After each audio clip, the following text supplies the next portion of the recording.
go ahead and put that chair back. All right. That's why it looks so different. Because my chair wasn't back.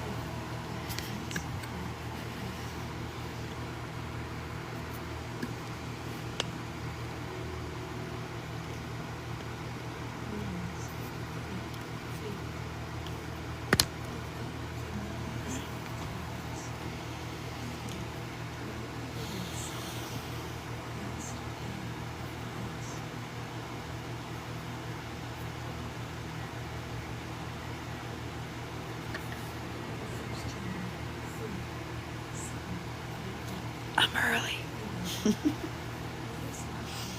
A bit.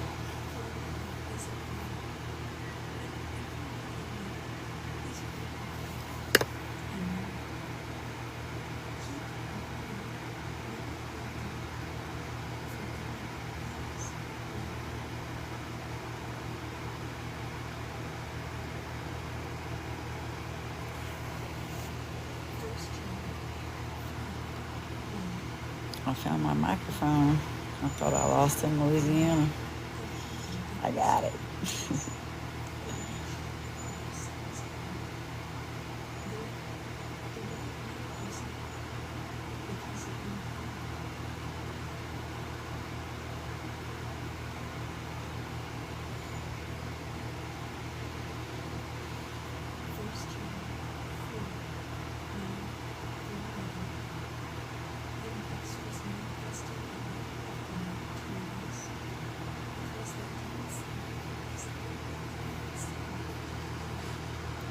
Candace. Bowser. I'm early. I put my chair back and I sat all the way back. I was like, maybe I should start sitting up and then I'll see. Megan, one, all right.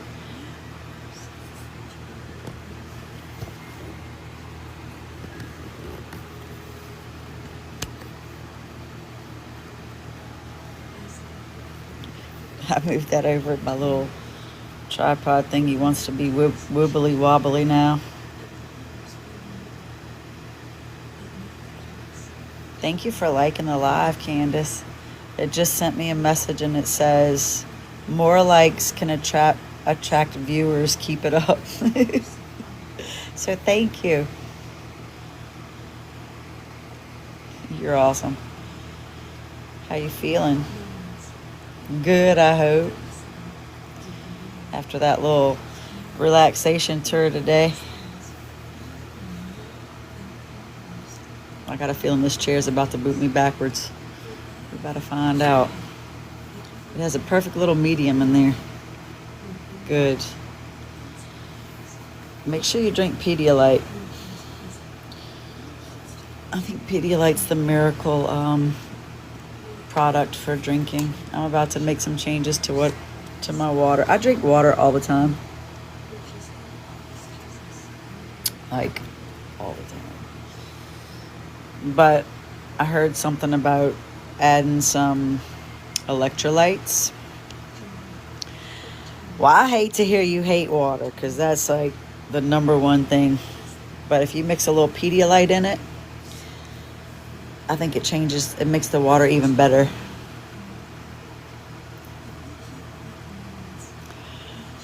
Boom shakalaka. The guest of honor I saw flash through. Hey, hey, hey.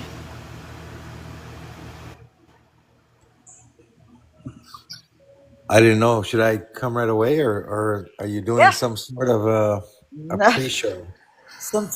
I pregame today at the beach. You settled? I'm settled. Forgot to charge my phone, but I'm plugged in right now, so should be okay. That's good. No, I was 3 minutes early, so I'm not real big on small talk, so it was Oh, and I'm 2 minutes late. That's 5 minutes of torture. kind of. No, it was okay. Candace helped me out. So, how you enjoying your break? Uh, good, good. I just want to say hi, Candace. Good to see you, Candace. And my break is always, see, I've got to keep busy. I'm going to figure out why, but I've always got to be doing something. And so I've been busy with my music. That's been keeping me really busy. It's really good music.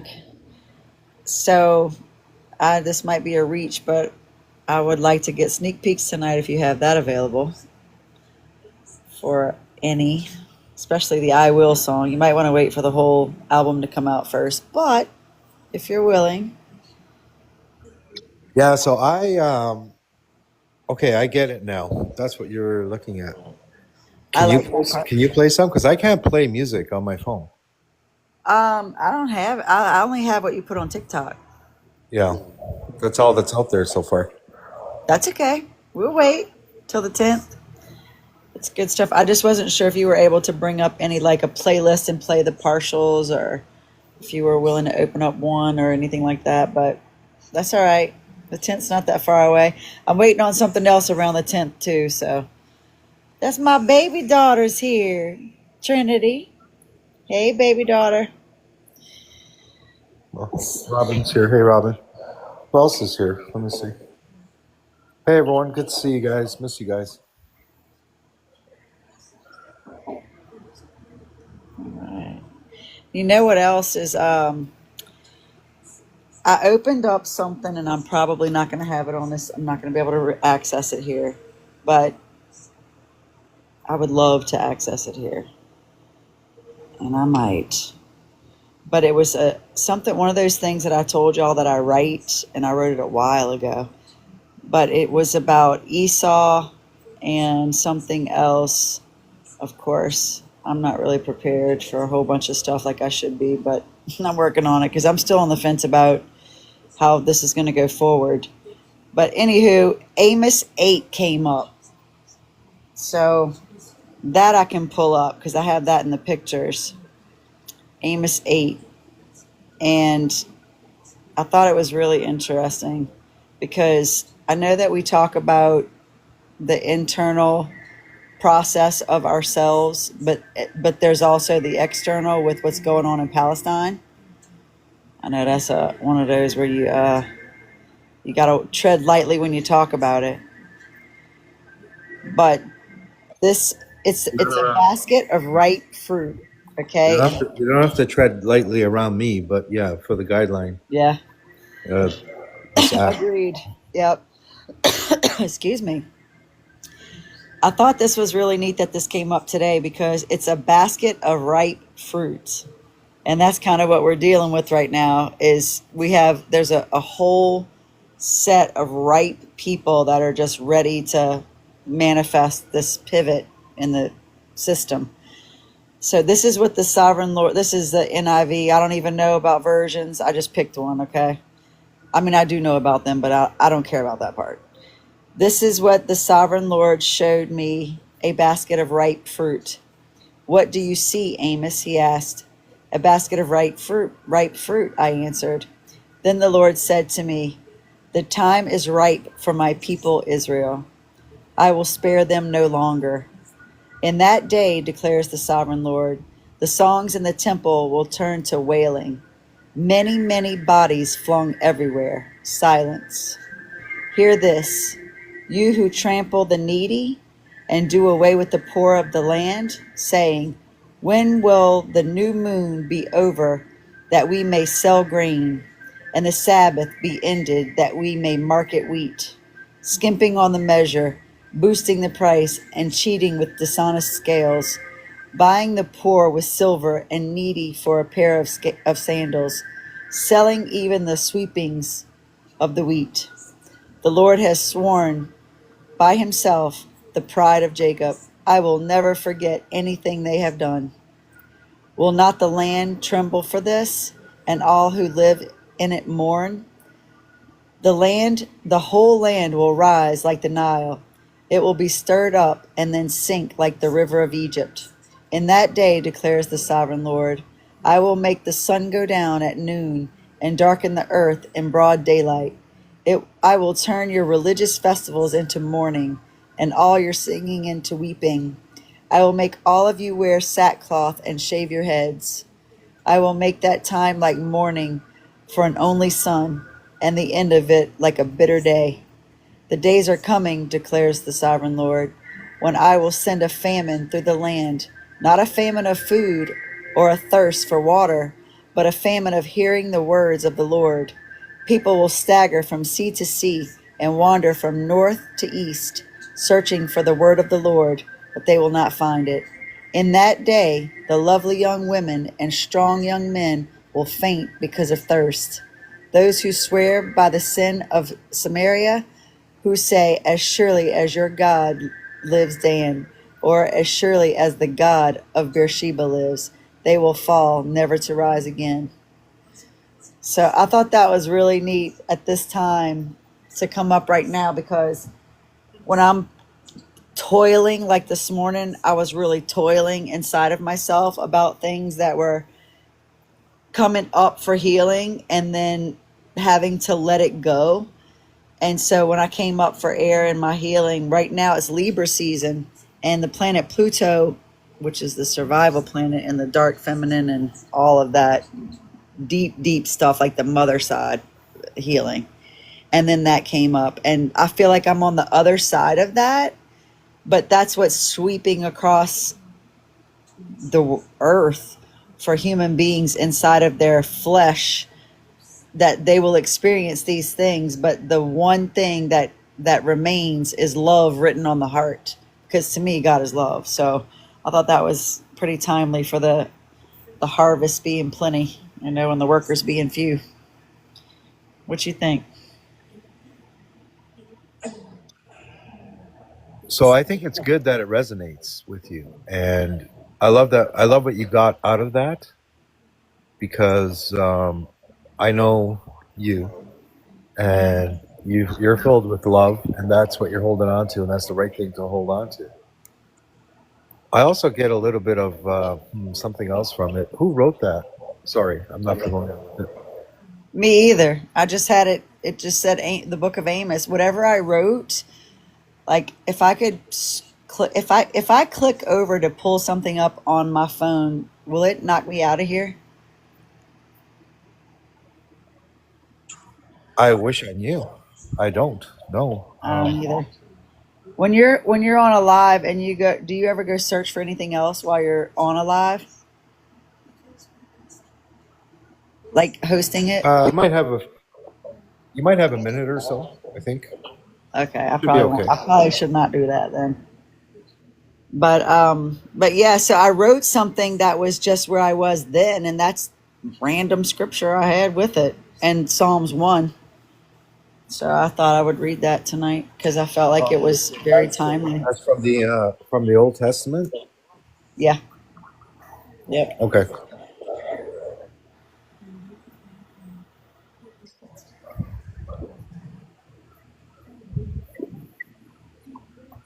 Yeah, you know me. I'm a little different. I've connected to Christ, and Christ came after the Old Testament, so I'm kind of a new covenant kind of guy. Yeah, that's part of it. That part Right. of the new covenant is having the awareness of the Christ inside. So when that heavy darkness that Amos is talking about comes over what's no longer being allowed on the planet to live inside of a human flesh, that's what it's talking about. Without the Christ conscious awareness of what's happening through what the Messiah did for us, that's the ones that don't come out of it. That's why, with that love written on the heart, is the Christ consciousness. With the word written on the heart.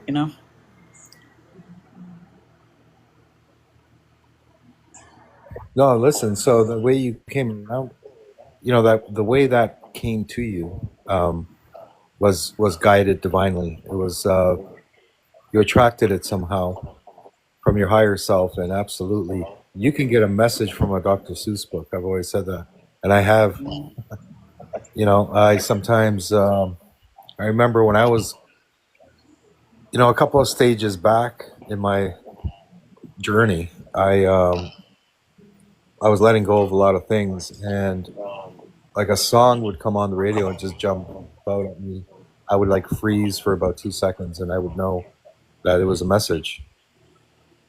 And I paid attention, and it made sense. So whatever you're guided to, absolutely.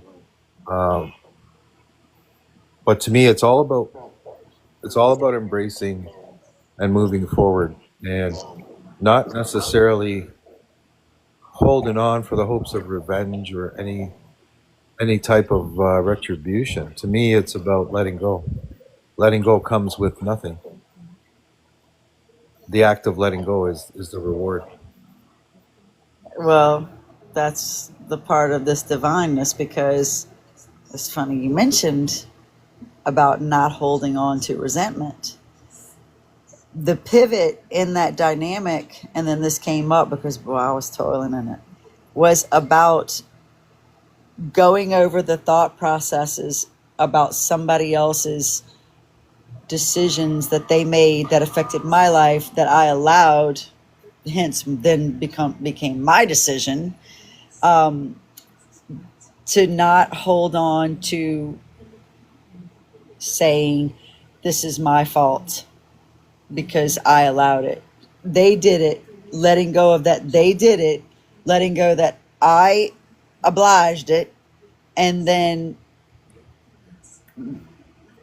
I wish that there were words, like I'm working on it, but to uproot, it's like uprooting, but it's like like a, like a vacuum that just kind of sucks out that old energy. But the mindset has to have something positive to retrain that neural pathway from that old thought process. Because if you just think, well, think of the person that did it, it'll just flood all these thoughts and pains that comes back. So having done all that work to get to the other side of it, letting go of the resentment or the thought process, but also not blaming on any side of it, not blaming anyone, coming to that place in the middle where, okay, they made a decision, I made a decision, now here I am. you know, not over there and not over there anymore. So I know that pivot has pivoted today on planet Earth. I looked up the book of Amos, a collection of sermons, poems, and visions from the Hebrew Bible delivered by Amos, a shepherd and farmer from Judah, to the wealthy and privileged northern kingdom of Israel around 750 BC. Right on. That's good information. Really good. Well, it makes sense to me because this time of the pivot is, the government shut down recently again. And the only thing, I always listen just once, and I came on the radio, so I gave it its due. And it talked about cutting out the SNAP program and a few other things, but not Social Security. And it really hit me then about the fish with the coin in its mouth, that one of the things, that the reason that my family, that my children, everything went that way was whatever thought process I had about money. And I always, they say you like the wealth of your five best friends in your life. That's kind of, but that I was always the one without the money. They had the money, lots of money, but I didn't. And I always wonder, like, how is that, if that's supposed to be a law, how is that thing happening? But once I realized that it was the love of money, that it was the chasing of the money, that it was I thought that I had to have that money to be at a certain level to appear like I was at that level. But the fact that I didn't, this is the lesson. The fact that I didn't, and that costed me my children, basically, that lesson over money and the people that had money that would help, but after everything went down and I learned what was really in their hearts about their hoarding of their money, it all started to make sense about that. And then once that happened, because this is all pivoting current energy, I started to uncover the neural pathways and the belief systems about being afraid of not having money, or being resentful to that lack of money costed me my children, or that in addition to my decisions with other things, or that people that had money didn't really help because they cared about me. It was that they cared about my children, which then opened up another, what kind of a piece of shit am I that I think like that? Which brings me to another talking point about from the other night when we were on Placid's live, and I couldn't be there about it. And it was when I said I had lived through that. That's the darkness about tonight for coming out of. I was in that ship, and I jumped, and I left my baby in that dynamic, and I completely surrendered her and my faith in that she would be okay to God, the universe, the creator, all of that, because I instilled in her what was taught from the Messiah and who we are supposed to be in our own vessel. But there were so many factors that came into that play that she's going to overcome. We're on the other side of it for sure. But that's what it triggered. And in the meantime, I got a call from her about wanting to leave and come with me.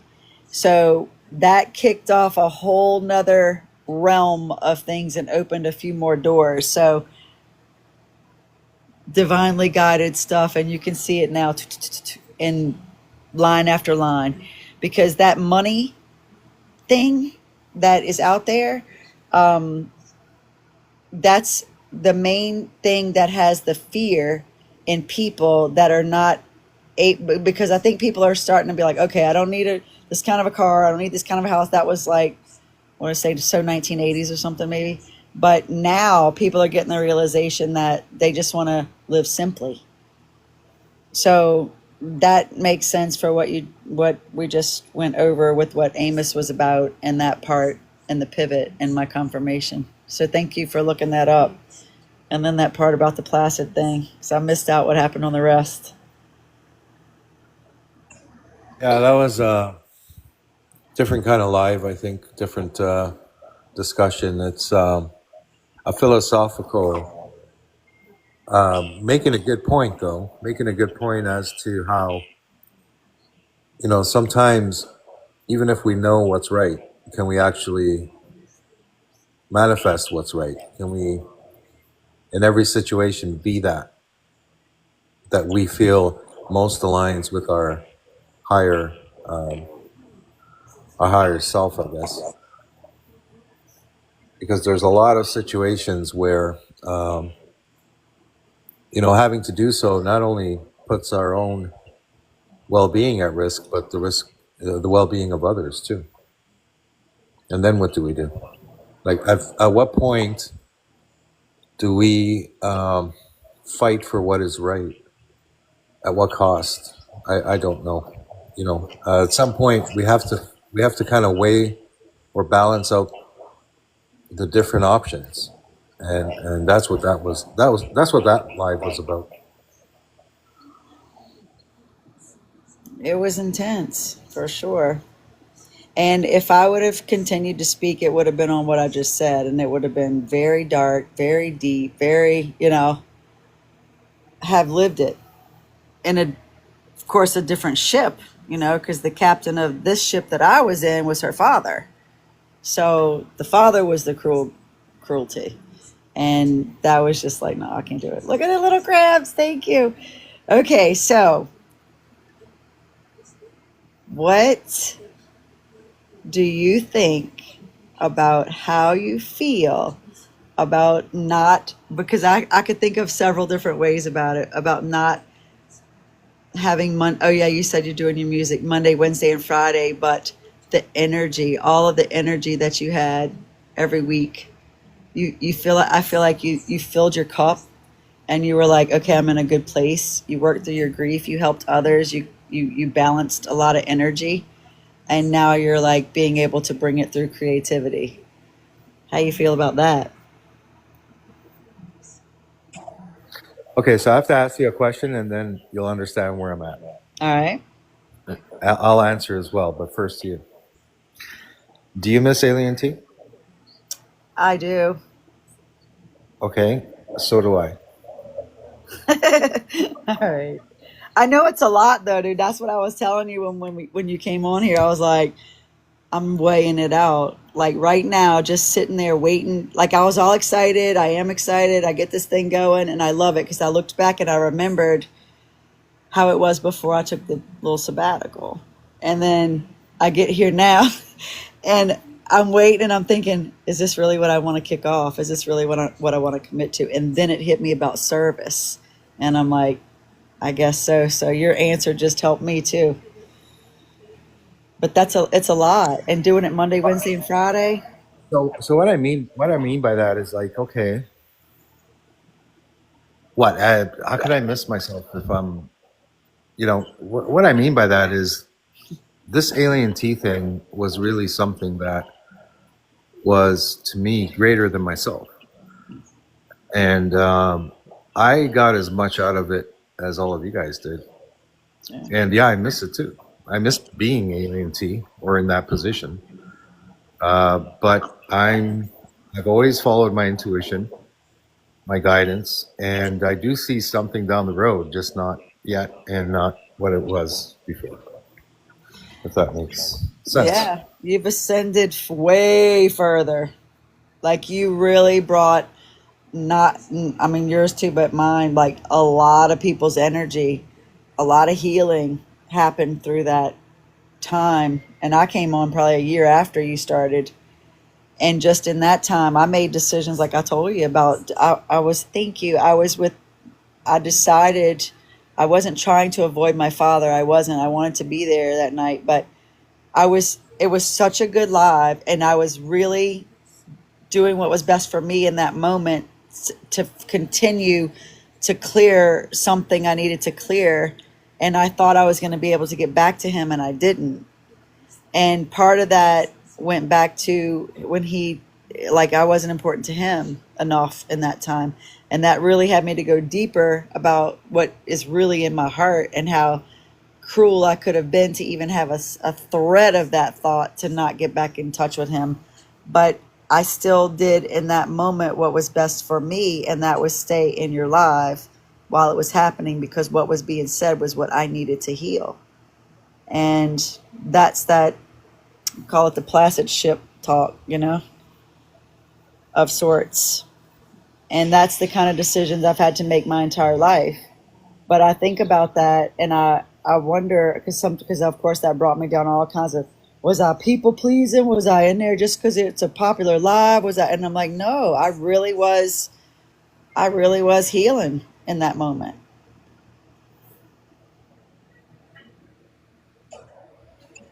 All right, I'm seeing everyone in the comments. Good to see all what I consider soul fam friends. Scrolling now. I see you guys. I see the comments. I appreciate it. I do come around. I've been on a couple of lives, not too many.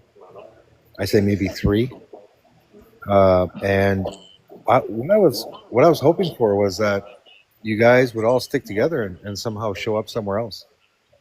I don't really see that happening. But then again, maybe there's a purpose for everyone to, there are times when we have to sit back, just take a step back and sit with all the experiences, everything we've gained from the experiences, and just integrate and understand them. I think we're all going through that.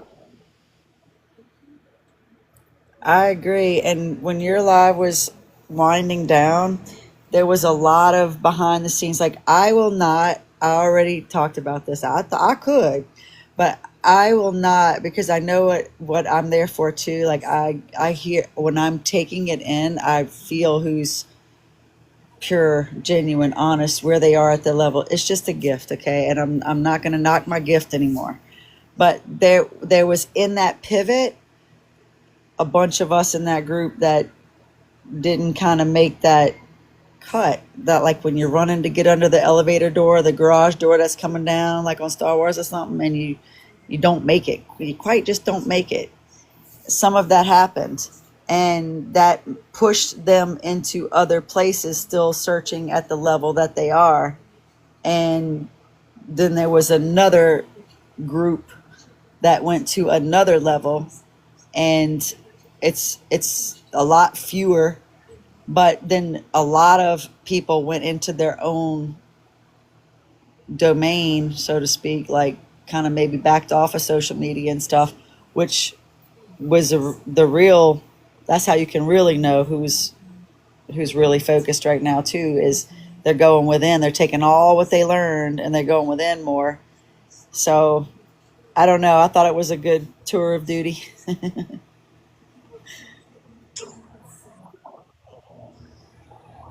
I, and what was amazing about it was the people that were drawn to it, and the level of discussions we had were, people they were digging deep and looking at themselves and sharing and understanding. We were all learning about ourselves, a bit about each other, but most importantly about ourselves. And it was always about self-discovery, right?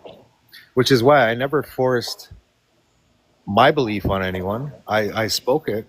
I spoke it when I felt it needed to be shared, but I never imposed it on anyone else, and I don't think anyone ever should. I love how you handled it.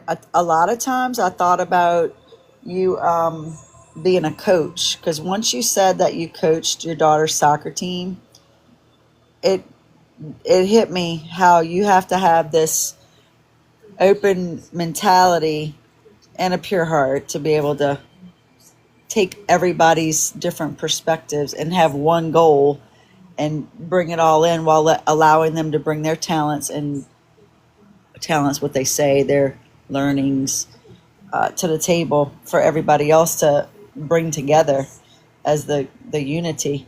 And so I thought about that with you being a coach. Like, it just helped me to think about how if you can coordinate a team like that, and especially girls soccer, or not just soccer, but a girls team. I coach softball, so I know that it is a really it's something that's felt in the heart, and it's something that it takes a talent in itself to be able to do that. So having played softball, I I thought about some of the coaches that I had and how important they were, and I kind of looked at your lives like that. Like, it was like I remember saying at one point, I always made the team. I always made the team because I was listening to your lives, listening to other things too. But I would think about this dynamic of the earth that we're in, and being a soldier in this army, and being a warrior, and who you are in this dynamic, and saying, I felt like the least of the least and the worst of the worst in the decisions. And I know what happened, all of that. But when I came to your place, I always made the team in my young going through my life. But I was always the one who faked, who was on. And when I was in basketball, I was the actress that would foul, intentional foul. And I think that's I think that's morally wrong. But anyway, I did it because I would intentionally foul, and that would be what we needed to get to the next thing. And then in baseball, I always played my position, but I always knew how to either not swing and get to the base by walks. I had that talent because if I swung, it usually went to the pitcher and they got me out. Or I was good at catching the flies, and I got really good at several positions, but I wasn't the best. I was just more like Miss Congeniality. So I always made the team.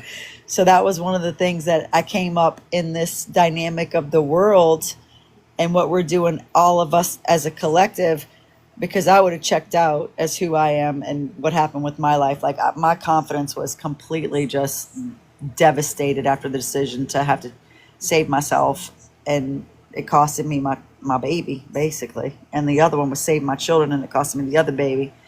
So that was another plus that I got from you, and how I thought about you with you being a coach and bringing that to the table as one of your talents too. I thought that was really neat. Well, that's very observant, because it is very similar to that.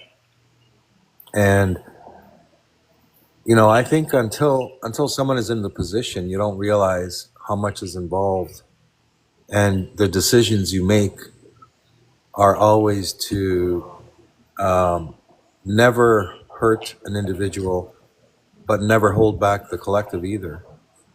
And it's a fine juggling act. It's something that I understand now. I started off coaching my daughter's team, and then she kind of quit. She quit at 13. Physical changes came, if you know what I mean. And she just said, "No, I'm done. I don't want to play anymore." And the club kept asked me to keep coaching. Just one more year, just one more year, and I did another 7 years after that. So I coached for about 12 years. But what I realize now when I look back is everything we've done ever has always prepared us for where we are today. So I understand that has helped me understand how it's almost impossible to make everyone happy. But the goal is not about catering to individuals, but finding some common ground where everyone can feel that they're part of literally a team, and that they're all contributing, and that everyone is working together. I remember there was one player, and I used to rotate the starting lineup, but you can only start 11. You've got 18 players, and you can only start 11 of them, which means 7 are on the bench. But I would rotate it. I mean, obviously you had the few that always started, but I would rotate as much as possible to make everyone feel involved. You know, there was one game when I asked this one player, because I could see she was kind of like not keen on the process or the decisions I was making. So I asked her, I said, "Okay, I want you to pick the starting 11 for this game." And she totally had a different perspective after she had to make those decisions. Because when you have to actually choose, then you start to look and say, well, gee, I can't start everyone. And that created awareness and understanding, right? So coaching is an interesting analogy to what we were doing before. Yeah, it's a good analogy too. I like that. Yeah, it was neat and true because when somebody has to be in that position to make that, it calls on something. When we talk about that conscious awareness, that's when we really become aware of the ripple effect on our decisions when we're in a leadership role, you know. So yeah, that was really one of the ways that I looked at it and it helped me. So I kind of always looked for like Oh, sorry. no, you go. No, I was just going to ask. I was wondering tonight. Like, I don't know what your plans are for this live, but I kind of miss having a bunch of people up and leading with a question. Maybe. All right. Do you think at some point later in the live I could do that? We could bring some people up, and maybe I could Dude, do I would alien tea love for it. half an hour. Yeah, I think that is so epic, and I like to not I like to just keep these short and sweet, you know. So because I told you about the small talk thing, when I feel like when I say what I'm saying and you say what you feel like you've had to say, we're good. Absolutely, I would love that. Hey, so everyone in the comments, stick around. You're going to be coming up, and we're going to do a little 30-minute alien tea live. How's that? What's our topic though? I never had to pick a topic. Oh, we'll pick a topic. Maybe the comment has one. All right, Tina went to see my mom. That's how I got my grandma's ashes. Okay. Well, we got some stuff going on here. Katerina, I hear you, sweetheart. I love you, Jackie. Um, all right. So about the music, I really love the music, and I really wanted to know: are people writing the lyrics and sending them to you, or are you writing the lyrics? Okay, so those are all my lyrics so far.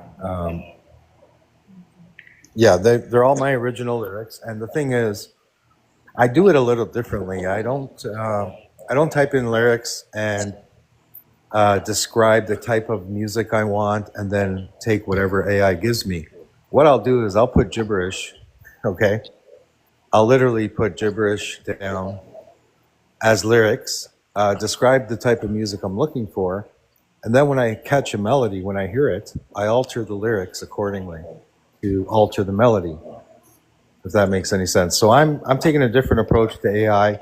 I literally go through about, I would say, for those of you who use Suno, you would know what I'm talking about.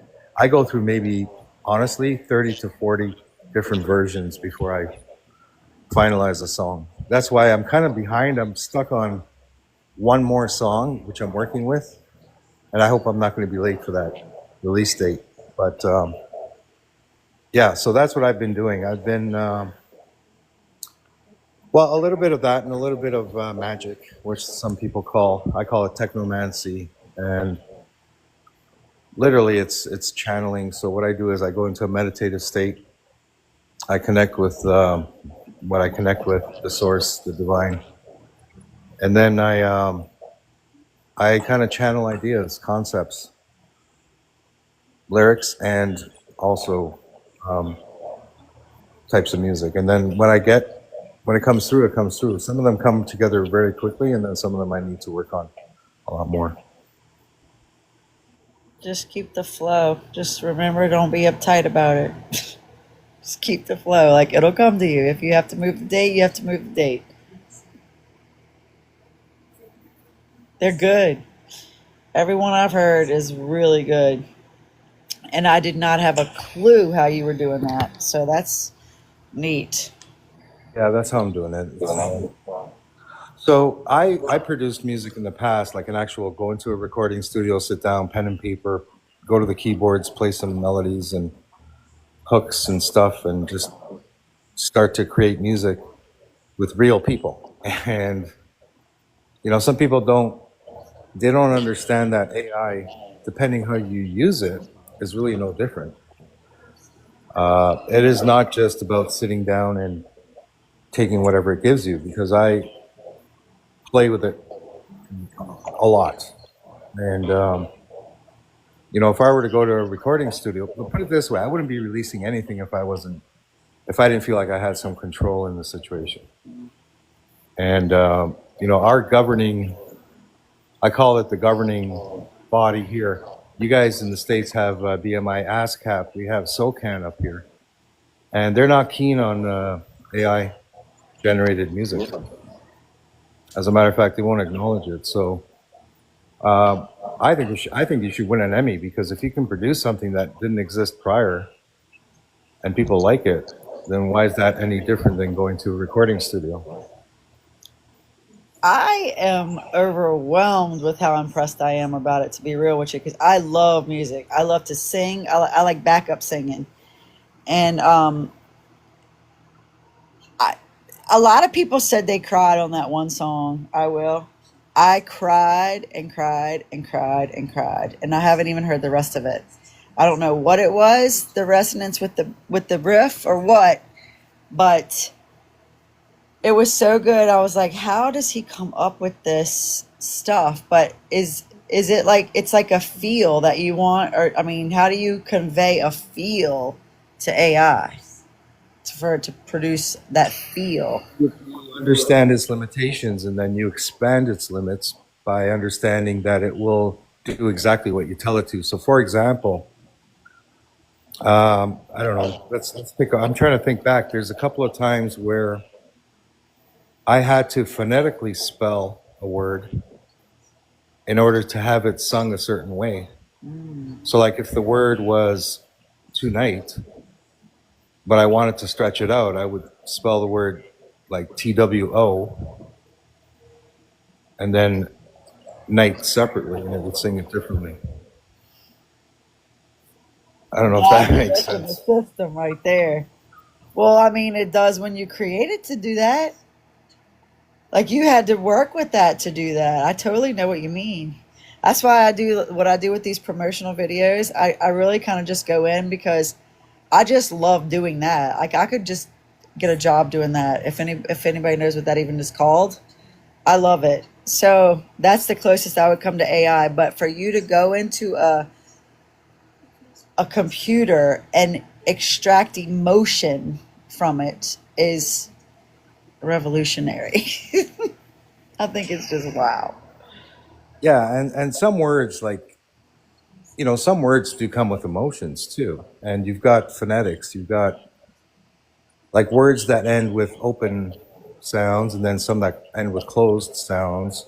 So depending on the melody you're working with, you want to either end with the word, I don't know, go, which is, it could be stretched like go, right? Or win, which ends quicker. Yeah, I'm just crazy that way, Tina. Did you? I'm like, I love it. Mrs. T's like, is the song ready yet? And I'm like, no, I'm still playing with it. I'm glad that you take your time with it. The question, I just flew in. It's there. How did you learn about phonetics? Was that something you were interested in school, or you just it just you're like, this is what I'm doing, and I'm learned that this is what it's called. When I was 4 years old, my mom said I asked Santa Claus for a piano and started playing it at 4 in the morning. I went under the Christmas tree and ripped it open and woke everybody up in the house when I was like 4. I don't know, which past life are we talking about? Where did I learn it? I know I came here to impart, do some, create music, or at least I've always had that in me. And I just, for example, like when I play guitar, keyboards, I play some wind instruments too, like clarinet, a few other things, but mostly keyboards, especially the synthesizers. You can play any instrument almost if you have an ear for the music. That's what it is. I can hear it. I feel it. I know when it sounds good. Half a lifetime ago, I had 3 songs that received radio play. Never took off, of course, like great, but it extended like outside of the province, which is pretty good. It even hit northern upper state New York. A couple of stations were playing it there. But the music industry is a tough industry. It was back then. It is still now. But I find that there's a lot of people that were always gifted but suppressed by the industry, having to break through some of the obstacles that exist, some of the walls. They now have an opportunity, like Katarina, for example, has amazing music. Azrael's got great music. Robin's written a couple of good ones. Pika's writing some good ones. I hope I didn't miss anyone, but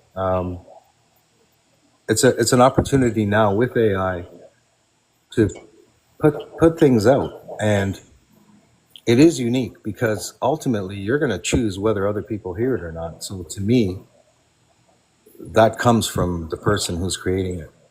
It is as authentic as if you were to grab a guitar, sit down in front of a microphone, and play something. The way you described it is exactly very, very unique and work. It's a lot of work, but man, it is really good. But what a memory! What a great memory at 4 years old to wake up to your child playing the keyboard. That's epic. I don't know. It was hilarious. My dad was pretty upset. My mom was like so thrilled. So I just loved that's it. the dichotomy I grew up in. Okay, so you said one time, well, you said it several times about knowing who you are here, and I always be like questioning. So just for fun, are you King David Who's King David? from the Old Testament that you love so much? He played the harp all the time. Did he? Yeah. No, I don't know what I am. I know that I channel a lot of different energies in a sense where I've had a few encounters with powerful ones. But you know what? All energies ultimately are connected, right? Like throughout time they have been. That's what they say. And yeah, and if you're willing to embrace them, people can connect to them today. They're still around. I totally resonate with so many different people in the Bible that I feel like that's why the Bible was written the way that it was, with all of its horrific stories, because there's an aspect of humanity in all that we go through in each character in the Bible. And when I went through, for example, like, I can say that I have always wanted everyone to obtain repentance and everyone to be forgiven. But if I'm being completely transparent, which I am, I felt like Jonah after Nineveh sitting by the bottle gourd tree at times, just worn out from it, not comprehending it, but it was only in my mind. My heart was so broken and didn't want to feel that way or be that way so much that story is what helped pull me out of it. When I thought about the bottle gourd tree, that triggered me into understanding that if the Creator just puts a bottle gourd tree there for somebody who disobeyed, didn't want to do it, and left the story just like that too, by the way, but could make that bottle gourd tree just poof pop up, I was like, okay, my body can be healed. That's what I got from that story from Jonah. And I have had to work on, wanting them to be forgiven and to be healed and not just cut off the planet.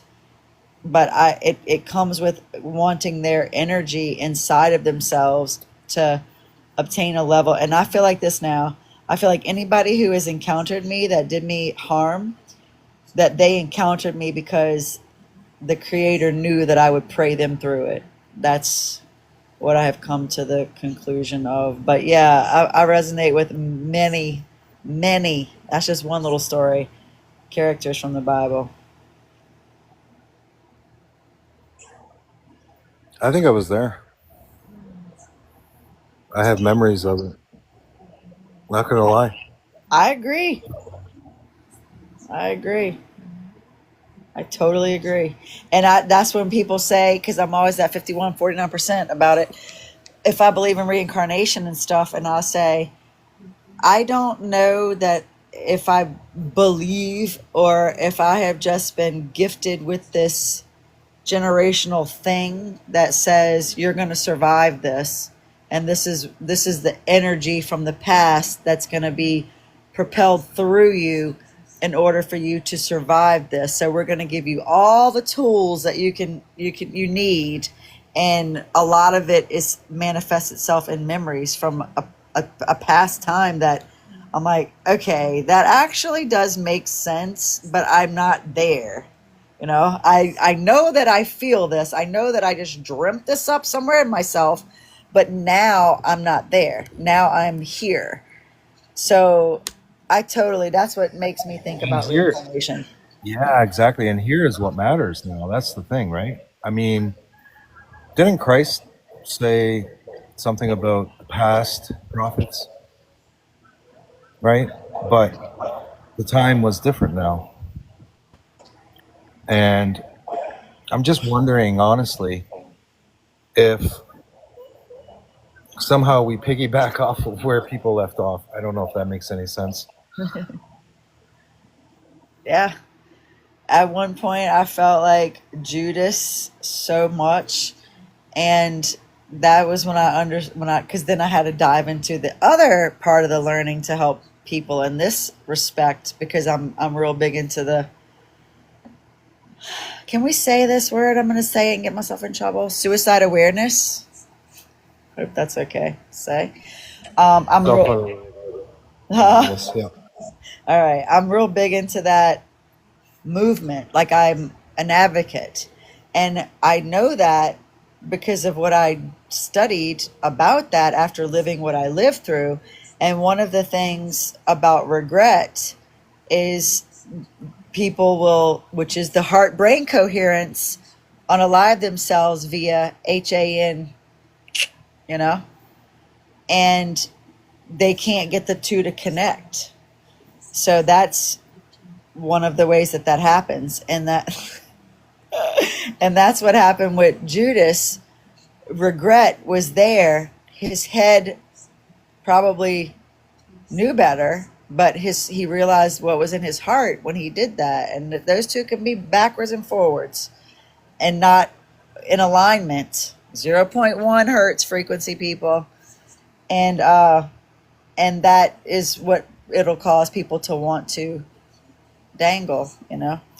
So that was one of the things that I felt like too during that time. Whenever, because I called the hotline more than anybody I know, and they would ask me, and I have so many different ways, but when I got to the level of what I knew was happening, it was that. And that's whenever I furthered coming out of feeling like Judas, like having to accept grace, having to accept that I could stay on that neuro pathway until I did it, or until I just told myself I was just going to naturally unalive, you know, to get out of here. But I had to make the decision to decide that I want to live. And once that happened, I started having to bring forth the compassion for myself in those dynamics where I went over it and over it and over it and over it. And I can say I didn't sell my children out, because in my heart, I didn't. But in my head, I was thinking about how to make this work and trust that by trusting in what they had inside of them, that the universe was going to take care of them, and has. So even though it looked like crappy decisions going through it, ultimately, that's what I had to process within myself, because what I lived through that brought me to those decisions, I would never have made those decisions relating to my children as who I am. But I had all of these external variables from different walking demons, you know, people with these energies inside of them that didn't have them controlled yet and acted out, that affected my life. So that's what's been going on with all this transmutation, is getting all of those voices out of me and just finding out which voices are mine. Which voices are mine. It's not just one. And which voice, if, since the Creator, the Messiah, bought this idea that the Creator lives inside of us, how does that work? Because I've always been violated. So then it fell into that category for me, and having to undo that perversion. And then starting to realize that my voice that I hear, that secondary voice, that's the Spirit. That's the Creator. That's the motivator. That's the one. And I can go against that voice and have a little setback, or I can follow with that voice, even if I'm afraid, and take the next step and see what happens on the other side. And that's what has brought my heart-brain coherence. Plus I listen to frequencies and do other things, but making the decision to listen to those two and have them come together instead of against each other inside of yourself. Absolutely. It's hard when you've got a bunch of voices different, pulling you different directions, right? That's why meditation to me is so important, because when you meditate, you automatically silence those voices that are not from the Spirit. You know, it's automatic, meaning you quiet the mind, you let go of all those fears, all expectations. You sit there, and then what comes through is the loudest one. And then there's only one loud, true voice, and that's the one you hear during meditation. Yeah, that peeling back the layers, or allowing them to peel back energetically. It's like it goes like that when sitting still. So when that middle voice comes up, when you're saying that about the strongest voice, how do you describe that voice? Well, believe it or not, the strongest voice is the weakest voice in this world. Okay, and what I mean by that is we come into this world and we are taught we need to see things this way, we need to do things that way for our survival, which comes from a place of fear, from those who have been taught that previously. But the spirit, to be heard in this world, means we need to honestly let go of fear. And the only way to let go of fear that I know of is by releasing, surrendering during meditation. And it was during meditation that I truly connected to my higher self, and I haven't let go since. That was, quite a long time ago. But I mean Agreed. true, deep meditation where you are sitting there and have truly, all we can do is release hold of these false desires, let go of the fears. And when we do that, that is what surrender means. When people hear the word surrender, it means I'm not going to rely on that which I've been taught to, and let me see what comes. And what comes is beautiful. But we have to first stop the noise to allow that voice to be the loudest, if that makes sense. Yeah. So it's not necessarily the loudest, but it can be to a person who has done the work to hear it.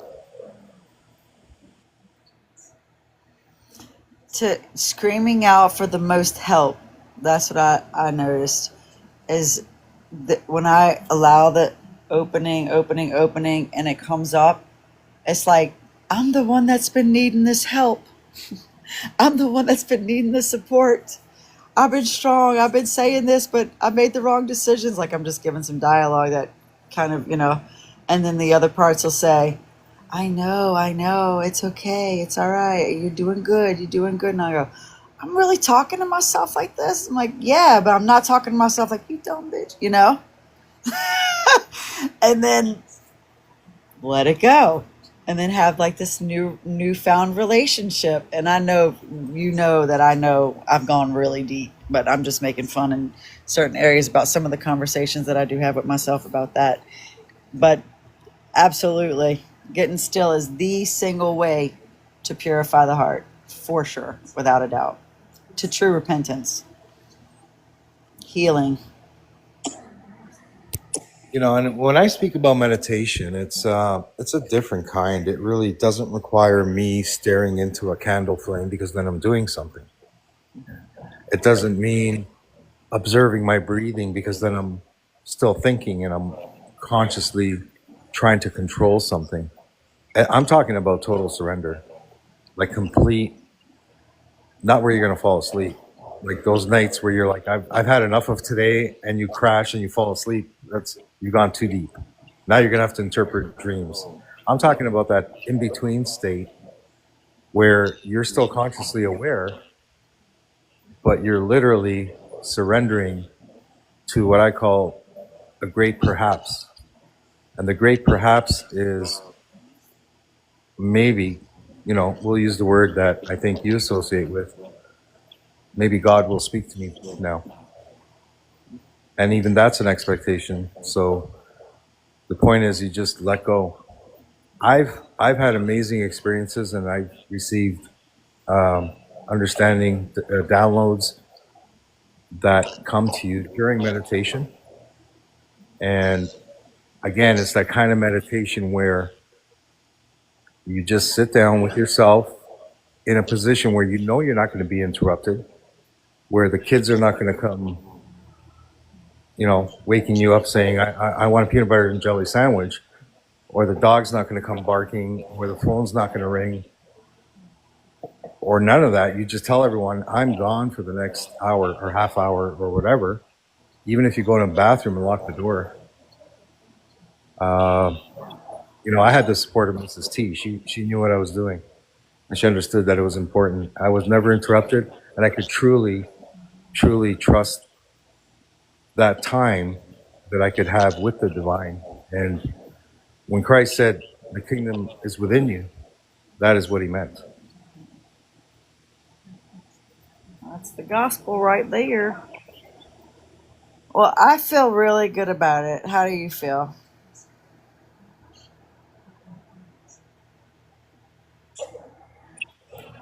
I feel good about what specifically? Did I miss something? That we're moving on. I feel good about this night so far. And if you're ready I to feel good open a about it. panel, I'm seeing familiar faces in the comments. Hi I to know. everyone. Good to see everyone. I love you all. You guys are amazing. Miss you guys. We're going to do that panel, huh? We're gonna do a little mini Alien T live here, guys. If you want to come up, and we're gonna pick a topic, and I'm gonna go. I'll go one at a time, like I used to. If anyone's interested. All right. Now, the kicker is anything else you want to say with just us before we do this?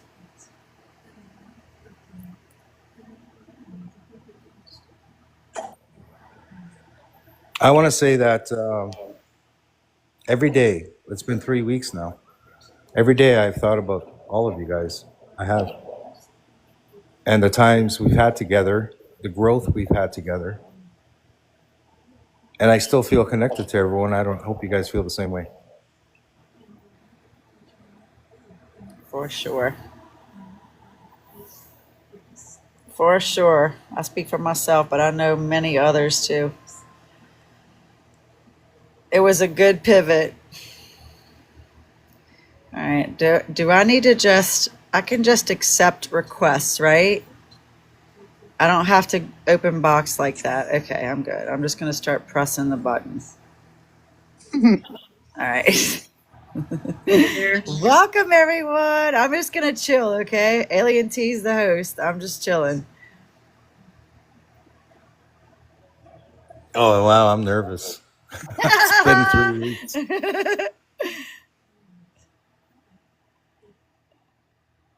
I want to say thank you guys. And, you guys are amazing. I always appreciated you guys for what you guys have built. The conversations you guys have is not easy ones to have with each other and with others. So I think that itself, I appreciate that a lot. So that's why I'm up here, just to say hello and that little bit of time that I have. You're awesome, dude. I love you. Thank you. You're amazing, JD. Thanks for saying that.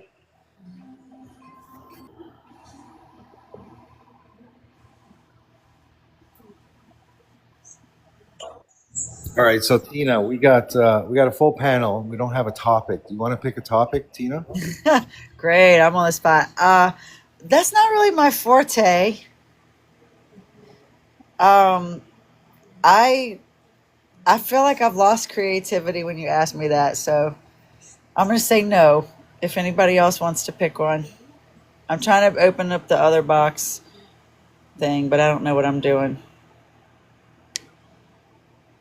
There we go. No, I'm just gonna leave it then because I don't know what I'm doing. Maybe this What do you mean for? to No, make. this is good. Okay, all right, perfect. Sorry to anybody else. I'm new at this part, and this is not really my thing, so I'm just kind of an observer. A topic. Does anybody Are have a we gonna call, topic? are we gonna call this Alien Tina live? But on, I like it. All right, how about this? We're gonna go around and say hi to everyone. Just welcome everyone in. If you're just joining us, welcome. This is Tina's live. My name is Alien T, and I'm gonna do a little 30-minute or so Alien T live, like the good old days. So let's say hi to Candace. Candace, hi, welcome. How are you tonight? Well, hi, T. How are you? Well, thank you. Great to have you You're, here. thank you. Tina, what you mean you can't do this? You've been doing it for a while. I've been watching. Come on now. I don't know. I really am that person that just likes to chill with everybody, and I watch everybody and I listen, and that makes me happy. So that's why I chose to do the single lives with an individual because then I can get to know them and express and go back and forth that way. But when it's like this, I just feel overwhelmed. I feel like y'all just do your thing. Y'all are awesome. But thank you for Inspector Gadget.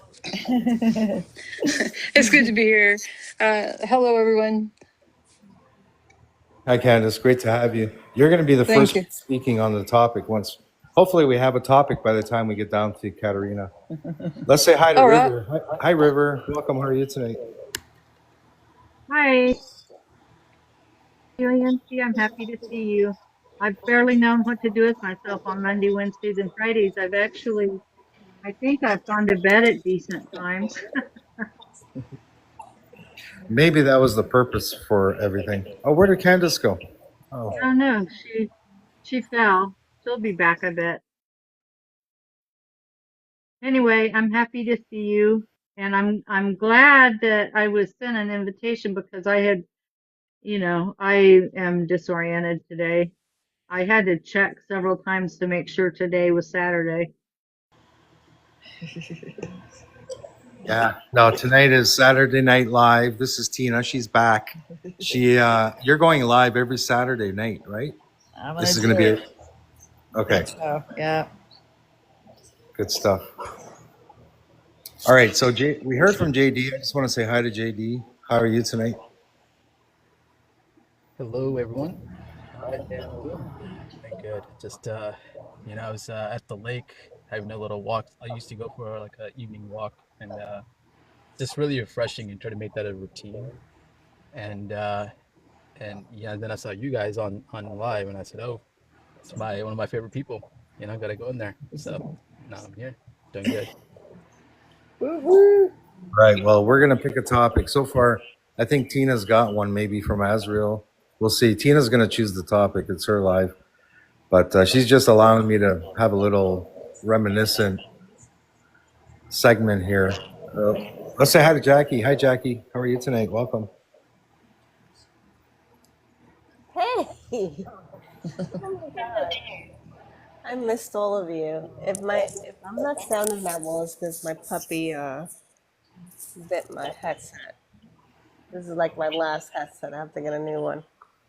Um, they're so bad. But I'm glad to be here. Tina, you are great. I came on by coincidence, really. I wasn't gonna come on tonight, and something just led me to come on, and then I saw you live.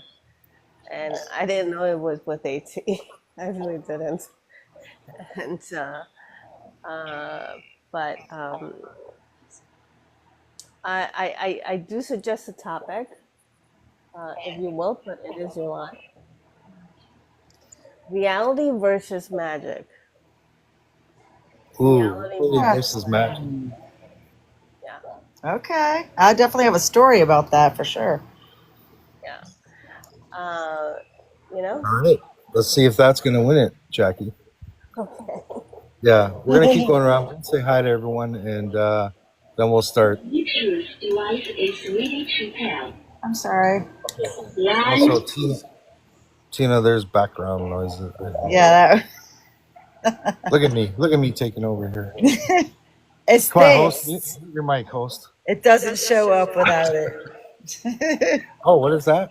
Let's see that. I found my microphone. It was in my car, but it's like, Oh, nice. yeah. But it when it turns on, it's really loud. Sorry. No, it's good. You're apologizing on your. You can't. The host can't No, I apologize. really am sorry. I hate it when it does that. Even when I'm by myself, I'm apologizing to the air. I'm like, I'm sorry. I don't want it to do that, but it does it. So it's over. Back to good. I thought there would be a way to quiet it, but it's not. Sorry. So far we have what? The power of forgiveness or reality versus magic. You're gonna have to choose, Tina. They kind of go together, actually. Okay, I see that. Forgiveness creates magic to me. All right, maybe the comments and everyone can vote, or Tina can choose. Should I keep going around saying hi to everyone? Yeah. Okay, Supreme. Hi, Supreme. Welcome. How are you tonight? Hi, AT. I'm doing great. How are you? Oh, I feel better now. I haven't heard that hi AT for a long time. Oh, it's so nice to see you here and hear everyone. It's so great being here. Thank you so much for allowing me to come up today. You're sweet. Oh, I try to be. I try to live in it, all the time and radiate it out into the world. you Very know? right. We doing the thing, aren't we? Yeah, that's right. Yeah. That's right. I had a great day too.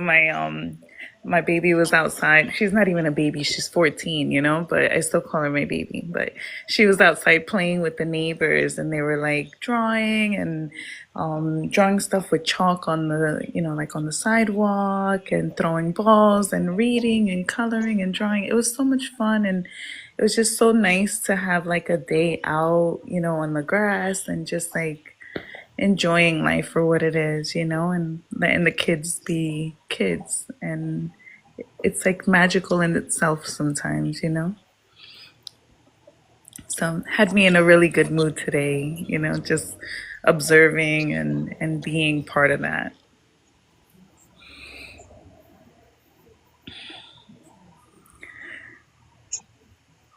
Your voice again.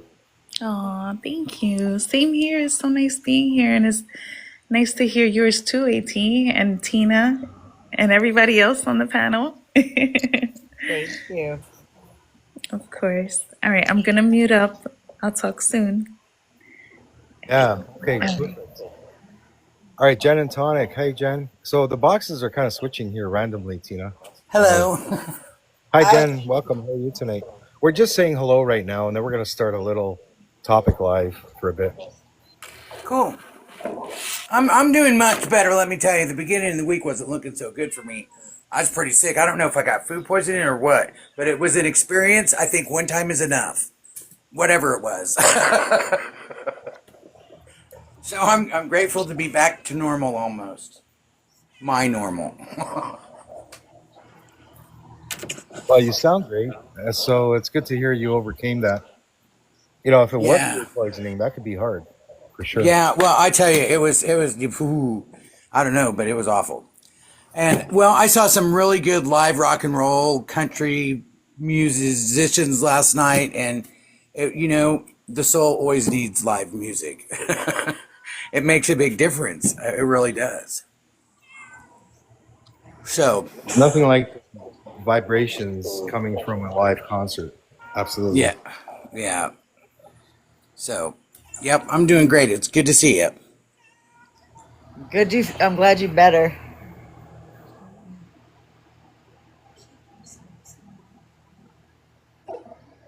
All right, Katerina. Hi. Welcome. How are you tonight?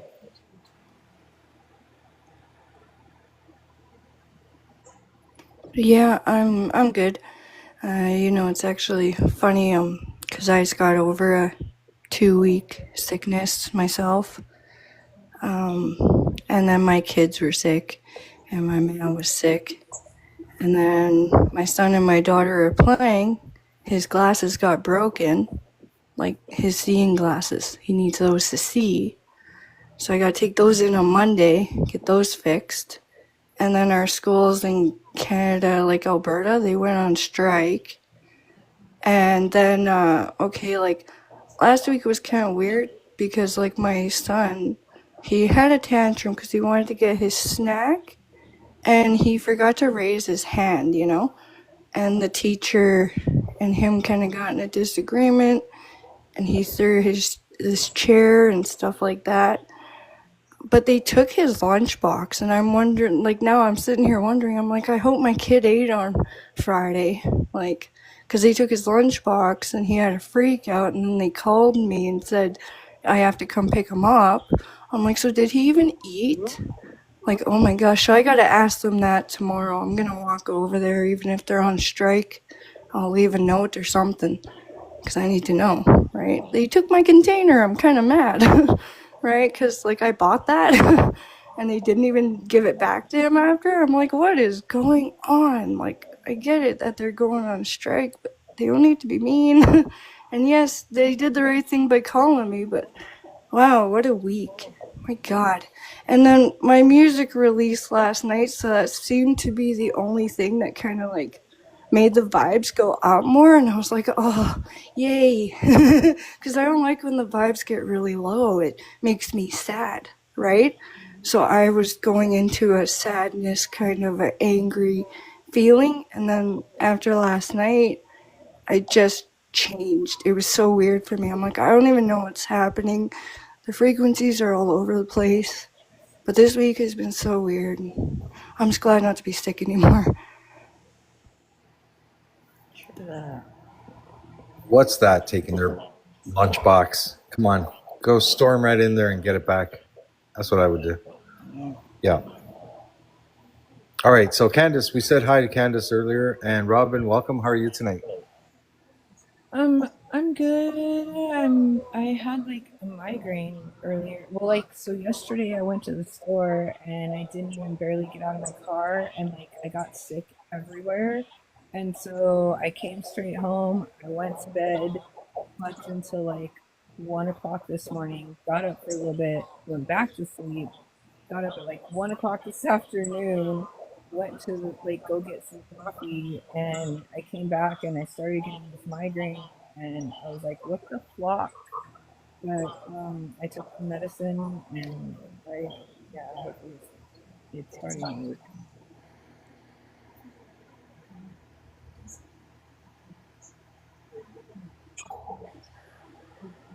Great to have you here. I hope you get over that. Migraines are bad.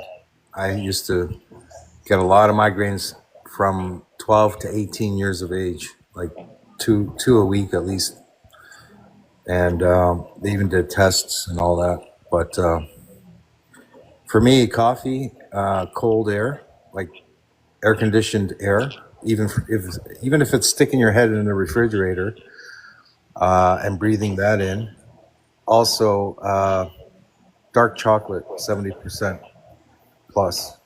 That's so crazy because I literally just I'm eating dark chocolate with peanut butter right now as we speak. Oh, there you go. All right, Tina, Yo. do you have a topic, or do you want to still do this, or because I Yeah. think the hellos took about half an hour. I don't know what to say. I'm okay when I can just listen and, stand in. Uh, I'm good. Okay, so I heard a story about magic, and this is crazy. I'm just going to tell you a crazy story real quick. There was a magician. Could be not even true, but I thought it was a neat story. There was a magician that made a whole audience disappear. And years later, he was making big animals disappear. And then he told his audience one night he was going to have his best trick yet. And he made the whole audience disappear. And some crew workers saw the magician leaving in the back alley, and he was not seen again. And then years later, some people were working in Antarctica and found the audience that he made disappear in a bunch of big animals. I thought that's what I heard. I thought that was neat. And I thought, then it made me start to think about timelines and how there have been movies like things moving from one place to another. And then, like the movie The Fly freaked me out because it made me think about, and my twistedness coming out of it, how the Holy Spirit or the righteous spirit lives inside of us. But like I would picture it something like that, like having to manifest through the flesh, but instead of a fly, it's like the spirit and it integrates with us. So I thought that was really neat to hear that that's a possibility, that because I don't think anything is possible, that could have been such a powerful wish them away. To me, that's what he did. He wished them away. And so, and things that I've seen happen in my life, like when I was so overwhelmed and I put all of my energy into just wishing that I could rest, wishing I could get away from the dynamic, I wished myself into a world, into another timeline. And I woke up without my children, without my life, without my home, without everything. And I was like, okay, now what? So that's my story about magic. And the other part, I think science is magic. And in order for me to come out of everything that I just said about my portion of that wishing my timeline away, was forgiveness. So I got my chocolate. I'm listening. Whatever y'all want to do.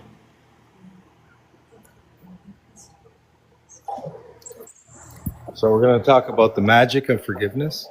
Okay.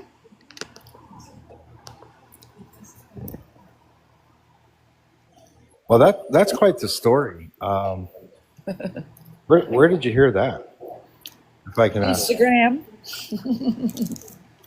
On Instagram. I'll send it to you.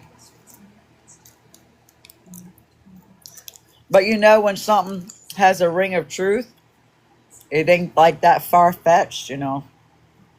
But I'll send it to you and then you decide if you think it has that ring of truth. Okay. Yeah, I. That's not the kind of practice. That's not the kind of magic I practice. If and I don't even consider what I practice magic. It's just some might because it defies the laws of physics. That to me is what magic is. And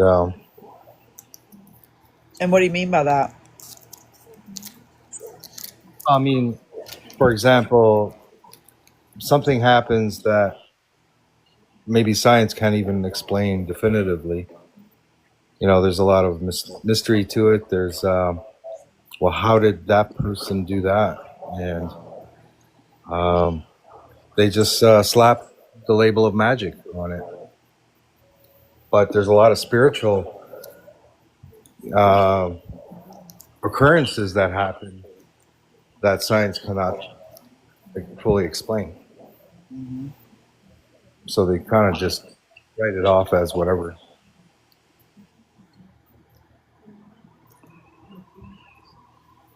Yeah. I mean, this is a broad topic because sometimes some people here might be in the world of working on forgiveness, and some people here might be in the world of manifesting magic.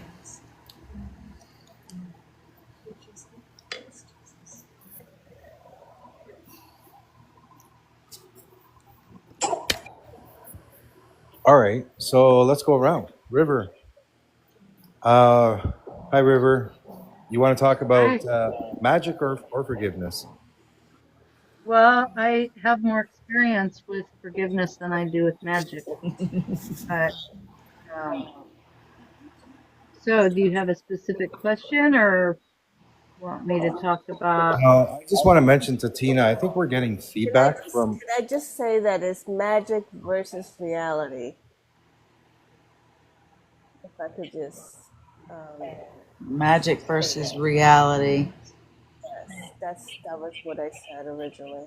I'm sorry to interrupt. Yeah, no, That's all no. right. Okay, so my magic is reality.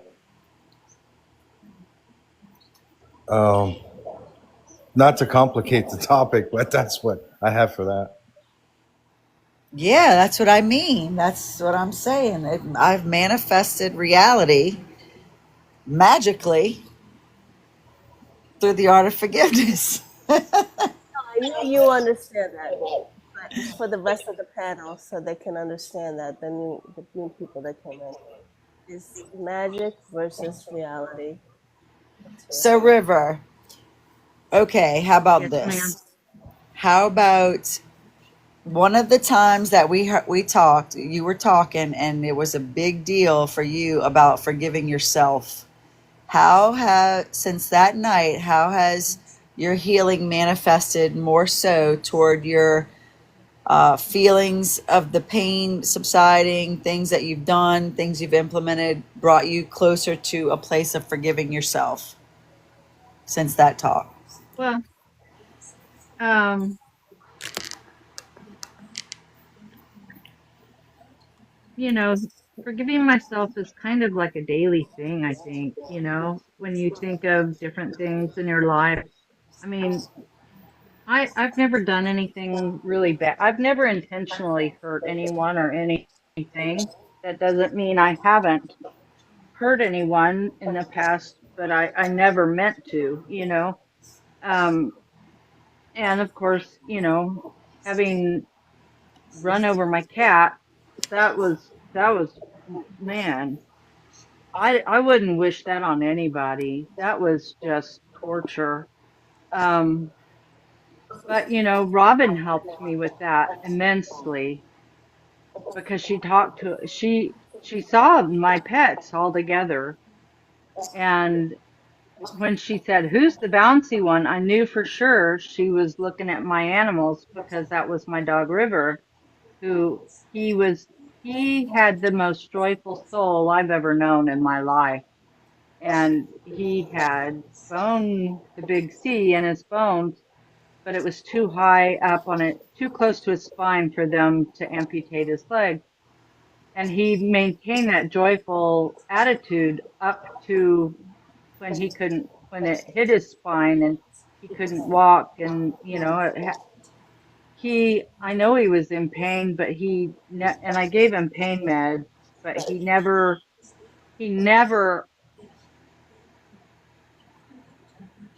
we didn't have to suffer seeing him suffer because he never showed it. He was really good at hiding it. Now, as far as forgiving myself, um, you know, the things that Robin told me made me feel better and helped me understand why it happened. And it was good. He was so out of it uh, from the time, I guess he went into shock and he wasn't crying anymore. He was panting and looking wild eyed. And, it was such a hellish experience. But when we were loving on him before telling the vet, okay, I did on the top of his head, and he oriented and made eye contact with me. And then and then he kind of went back into being out of it, and we said, okay, go ahead. So his being able to orient to me, um because when I did that, it brought him to, and he sought me out and maintained eye contact, and that was a special moment. But time has helped a little bit also. And I've been, and several people, like my neighbor, saw it happen. She was outside smoking and saw it, and she knew Charlie, and I've known her for 25 years. And while I was at the vet that night, she called me and she said, "Are you okay?" And I said, "Yeah, I'm okay." And she said, "Suzanne, I saw what happened." And she said, "There wasn't a single thing you could have done to prevent it. He walked in front of that tire on purpose." And because he went in and out, because I've always pulled into the driveway so slow that, there's more than enough time to get out of the way. And he had gone under the Jeep in and out a couple of times, and then at the last second he went under the tire, and I just couldn't understand why he would do it that way. But he got what he wanted. We were with him when he passed, and he's happy now. And I I know that, but it was helpful for Robin to tell me, I see him, he's happy and he loves you. He's not mad at you. And so that helped a lot. So, but there's several times that forgiveness in general has helped me tremendously. Like when my husband passed, his father, we were living in a house my husband built on their property, and like a third of the property was going to be left to us. And I think his father was afraid I would try to claim his son's inheritance, which, that never even occurred to me. But within a week of him, within a week of the funeral, they wrote me a letter and said it was time for me to move on with my life. And that if I chose to stay there, my rent would go up. We hadn't been paying rent, so my rent would be $350 a month, and it would go up $50 every month. And that hurt me probably more than I'd ever been hurt in my life at that point. And he didn't want anything to do with his family, and I convinced him, these are your parents. You need to forgive them. You need to allow them to be a part of your life. And they were up until, he passed, and then they turned on me. It got real ugly. I never said anything back except to my mother-in-law when I called them, and I told my mother-in-law, I said, I've never been so hurt in my life. And she said, oh, Suzanne, there's nothing I can do. And I said, oh, yes, there is. You own that property as much as he does. And I said, but I'm leaving. I'm not gonna be somewhere I'm not wanted. And we packed up all my stuff and put it in storage, and then I drove to Seattle, and then probably a year later I went back down and got my stuff. But I kept that letter for probably about a year and a half, and I would read it it's like a 5-page letter. And I decided this is eating me up alive. I need to forgive him, and I need to destroy this letter.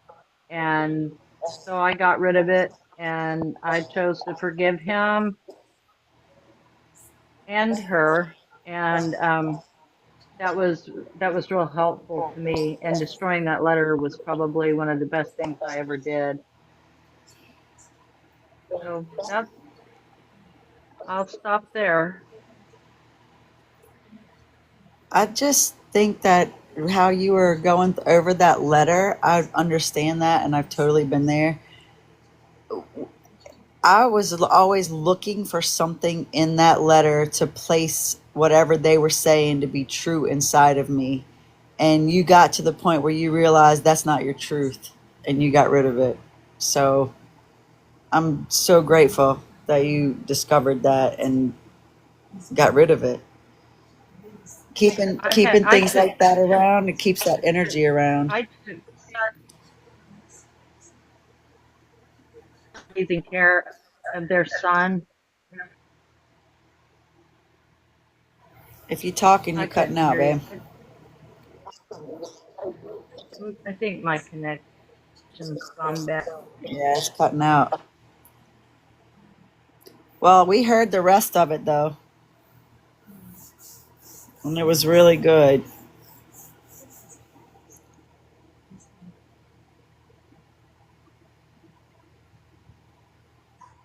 So Tina, I have to come in and ask a question. Okay.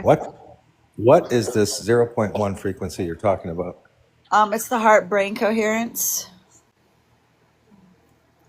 So now we're listening to the sun frequency, which is so low that I got to bring it all the way over here. Listen. See how low that is? And the only other thing I have is my fan that I need because it's hot. So, sorry. I'm sorry. I have to say that I'm struggling with it, to be honest. I am having a hard time. I'm shielding it. There's something coming through that I don't mean to be a troublemaker, but it's really affecting me. My fan? Whatever the background noises are. It's is this what you hear? It's been a little difficult that way. It's my fans. You hear my fan? Sounds like a There's more than that coming through. No, there's a lot of feedback coming through. It's just, I'm getting a cold sweat here. I'm telling you where I'm at, Tina.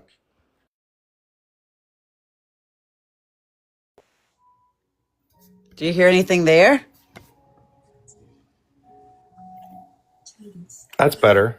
Whatever you did. I clicked over to YouTube to see if YouTube Premium was playing. I just turned my fans off. That's it. It's cooled off. It was hot today. I was at the beach. Yeah. No, that's good. We're good now. I apologize for being so difficult. It's all right. It's just this is so low. You can't even hear that. So it had to be the fans. It was something else. There was talking coming through. There was like a delay. It Maybe sounded like maybe it was the an echo. YouTube premium. I clicked over there and turned the thing off, but the one that it was set on was not one that plays through the phone. But once I turn the fans off, I can't tell if that's what it was. Like it sounded like the fans are out. I don't hear anything anymore. It's clear now. Better? Oh, Yeah. it's perfect now. Thank you. You're welcome. If I start sweating, I'm gonna turn my fans back on. Either you're gonna sweat or I'm gonna sweat. This is gonna be a fun battle. It's better now than it was. It had to cool off in here. It was hot. It was like 90 degrees here today. People wonder why I have so many people come to my lives. I'm gonna be honest. It was all about the clarity of the person speaking. As simple as that. Not only that, I mean the authenticity that came from people, but also the fact that everybody was muted, including myself, and that everyone could be heard clearly. It was a very calm room, and that contributed to so many people came. Yeah, So you got my OCD to thank for that. that was one of the things I liked about it too. It was done in order. That helped. For sure. I just have a hard time with two things. One, if that YouTube premium was playing, which that does not play, the one that it was set on does not usually play. So, but both of my fans were on just now. And I turned both of them off. So maybe it was. I think it was more the talking than the fans, and now I'm hearing some more talking again. Like Then maybe it was the YouTube. It might have been the YouTube premium, dude. I didn't even hear it. I didn't even know it was on. If I don't turn that off, which I thought I did, you can hear it through TikTok. And I did not know that until I got in trouble. That's why I'm telling you, because there's no way you can know that. You see, you won't hear what we're hearing. And I just didn't know how to bring I it to your heard attention. what you're hearing before. Like when they got on to me about that live, I thought somebody else was playing it. I didn't know it was me. So that's when that happened. But this time I'm like, this is the only thing I have, and this is way over here. You can't hear that. And then the fans, I turned both of those off, but it had to be when I clicked over to YouTube Premium. See, if you play shorts on YouTube Premium, here we are in La La Land. If you play YouTube Shorts on YouTube Premium, they shut off when you exit the app. But a regular video will keep playing. And I had a YouTube Short on. So all she was doing was giving good encouragement and playing Reiki music in the background. So it was still something that if that's irritating to somebody, that's something to do with an energy center that needs to be worked on. But anywho, moving on prayerfully. All right, I think Jackie's next.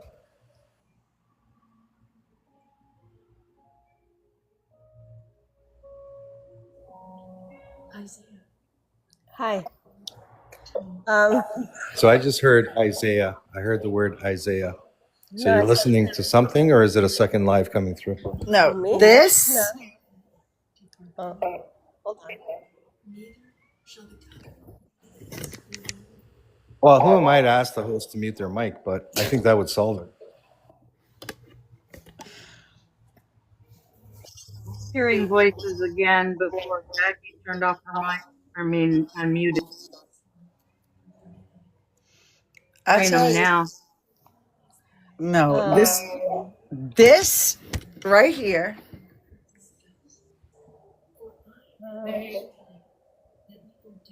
So all around in this dynamic, this stuff in the background that's irritating everybody's spirit is an issue. So that's how I feel about it. What do y'all want to do? Y'all want me to mute my mic? That's what y'all want me to do? So I can't have what keeps me balanced while I'm doing this? Can I jump in for a quick second? Sure. So what it is that microphone that you have, my kiddo, she has the same microphone, the one that you have. It's not connected at all? No. But we can hear you, you see? So when it comes out of the device, like your actual device, it's echoing out. Nothing coming out of it. My TV is on, which I showed y'all. See that? and I have the volume low. But I No, it's mean, what Supreme is saying. It's a technical issue. Yeah. When you're speaking, the background noises stop, but when someone else is speaking, it comes through and interferes with. We can't really follow. Does that make sense? Like when you're speaking, Tina, we don't hear the background noises, but I hear them now that I'm speaking, or when Supreme was speaking. all right.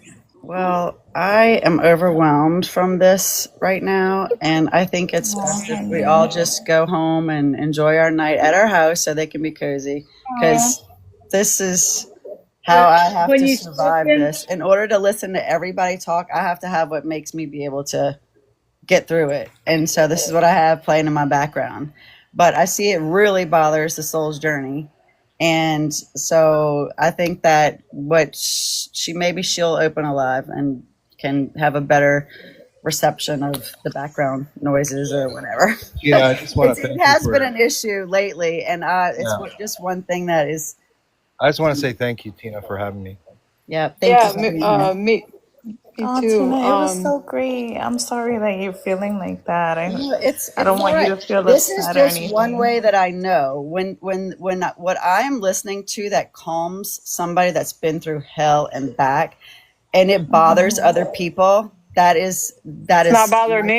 Yeah, confirmation You that didn't that even is. ask me. yeah, You I Well, don't didn't. think it's so much. whoever is not being bothered, I mean, we can continue to have a conversation, but I have to when I'm listening to other people talk about their stuff, I have to have what keeps me balanced playing.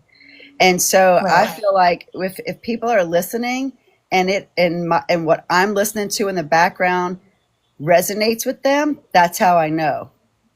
Yeah, I don't think it's really the background because we don't really hear the TV or anything. What we really hear is our own echoes, which is why we mentioned about the microphone. No, But that's not the microphone. Is not even. we can barely hear your actual background. Like we can barely hear any of that stuff. What we hear is ourselves I'm gonna talking. turn this off because the only time it makes that noise is when you turn it on, which I hate. But I thought I was gonna play music through there, but the live took another thing like opening a panel. So I was gonna play some music doing that too, which we still could do. Change when you do these kind of lives. Change from a microphone to a headphone, like a wire headphone. Not I lost mine, and this new phone don't have an accommodation for it. yeah. No, you can. You can get an adapter. You can get an I adapter. don't have the money to go. I mean, if I profess that I don't have the money to do that, but I'm just not doing that because if I took out of the money that I have to go do that, then it's another thing. But Okay. yeah, No, but yeah, and then because that's what I use now because my microphone died, or unalived. I'm sorry, and so I use a microphone, and I find it actually even better than I use a headset, a wire headset. Don't use what do they call them, the Bluetooth. the Bluetooth. Don't use those. Those are horrible. Use the wire headsets are the best. They're the best. Whatever you do, whether you do karaoke, poetry, you speak, whatever you do, the wire headsets are the best. And Agree. yeah, they are. They're the best. Trust me when I tell you this. And I lost mine, and they don't fit this phone. But they got. I think they got stolen, but I left them no, some. you can get an adapter. Just try to Well, the lady try to get at the one. phone place said that they have the headphones to accommodate this phone for $15. So Oh, that's not too bad. nope, and I'll be saving for it. Sometimes it takes me like a year to get $15 when I'm $200 a month negative on my bills. So yeah, I'm totally living on faith right now. Robin asked me to No, say it was a wonderful life. point Thank out her you. comment It really was. about that the sound only happens when one of us is talking. When I've you I've heard that, when you River. I want to move on from that. Thank all you. right, We could continue with the live if you like. I like having good conversation and chilling, you You know, know. I I, Yeah, I don't want to leave you. I do not want to leave you. you're sweet. I love you for that. But Yeah, it so is a we good could topic. continue. I find what makes me feel better is having somebody else stand on their head in a closet. Why does that not surprise me? When we visit, we'll have to try that. Well, that's gin and tonic. That's what you would say. Well, I have Definitely. I have another story if we're going down that road, but yeah, I got to turn my fan back on, y'all. I'm hot, and if it bothers you, Hey, you're gonna gin have and to tonic. turn my AC Hello. on. Hi, Jackie. Hi, River. Hi, Hi, Supreme. River. Hi, Hi, Soul Supreme. everybody. Journey, Candace, wherever everybody went. Jen And and I Connie. don't know, but whoever's in the room on the comments, hello. Well, yeah, there's 11 people. That's I cool. don't know who's in here. But anyway, it was really cool. It was really, really a good um, interview. And I don't even know if Jenny Lane is here because I wanted to mention Jenny Lane. Jenny Lane, if you're here, can you just comment? She's awesome. No, no, no, because that's the reason why I said that topic. She's, Oh, she's the reason why I said that topic. I wish I she see was Jenny here. Lane in the Yeah, people list. Jenny's because the here. last time, is she here? I I don't heard. see her say anything, but when you look at the Because number of when people, she's on the that list. last time I heard Jenny Lane, she was very serious about that topic, about reality, She's awesome. I about love like her. reality. She may not And accept my invite. she made me think. She really made me like. She brought me back to reality. She like really brought me back to like instead stop me thinking of the fairies and the and the magic and all that, you know, which I believe in, but you have to put your foot in the ground, you know, Yeah. because we are here in the now, and we have to make Oh, you shit got to put happen. both feet in the ground, Jackie. Come on. Exactly. So she said something in one of her last lives that I heard that really like hit me, like really hit me. And she was like, and that's it. So that's why I brought that topic up. You know, reality versus Thanks. magic. I'll get it in a minute, honey. You know, you have to have a balance between the two of them. I'm going through it too, honey. It's good to have both. Might take a It's second. good to have both because you need both in your life. You need to believe in that magic, you know? Yeah. Xanadu. Oh, Remember Xanadu. Yeah. Xanadu? You need to have that magic, but you also have to have your 2 feet on the ground because you need to be prepared for what's coming, for what's to come. Yeah, So that inside of was your that was the flesh. reason for my topic today, and it's really it was prompted by Jenny Lane, and I don't think she's here now. She's not here. She, let me look. She was on the list as people here. Well, I sent her an invite. She either doesn't want to come up or she left. Either way, I still No, love her. she's probably tired. It's Yeah, too she late for her. doesn't It's too show late as for her. here anymore. And not, Yeah, I it's mean, too this late was a for long her. time for me. Like, I like to just do my little No, live, she great just conversation and get on yeah. out the door, you know? She said something in her last life um, that really hit me and like brought me back to reality. And so that's why I thank her for making me think and making me like really put my 2 feet down and be like, what are you doing? It's like you cannot just believe in magic. You have to have a balance. You really do. You have to have a balance. You can't just believe and not just act. You have to act as well. You know what I'm saying? You have to there's action and there's consequences to your actions, but you have to act.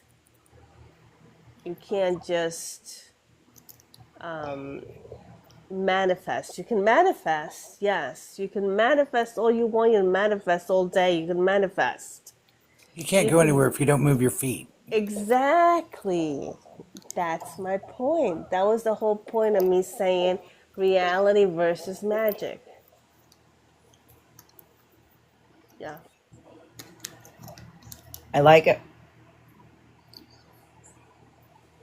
All right. Anybody else have anything to say on forgiveness? Because I'm really pivoting in that area, and I could use all of the wisdom like that you got.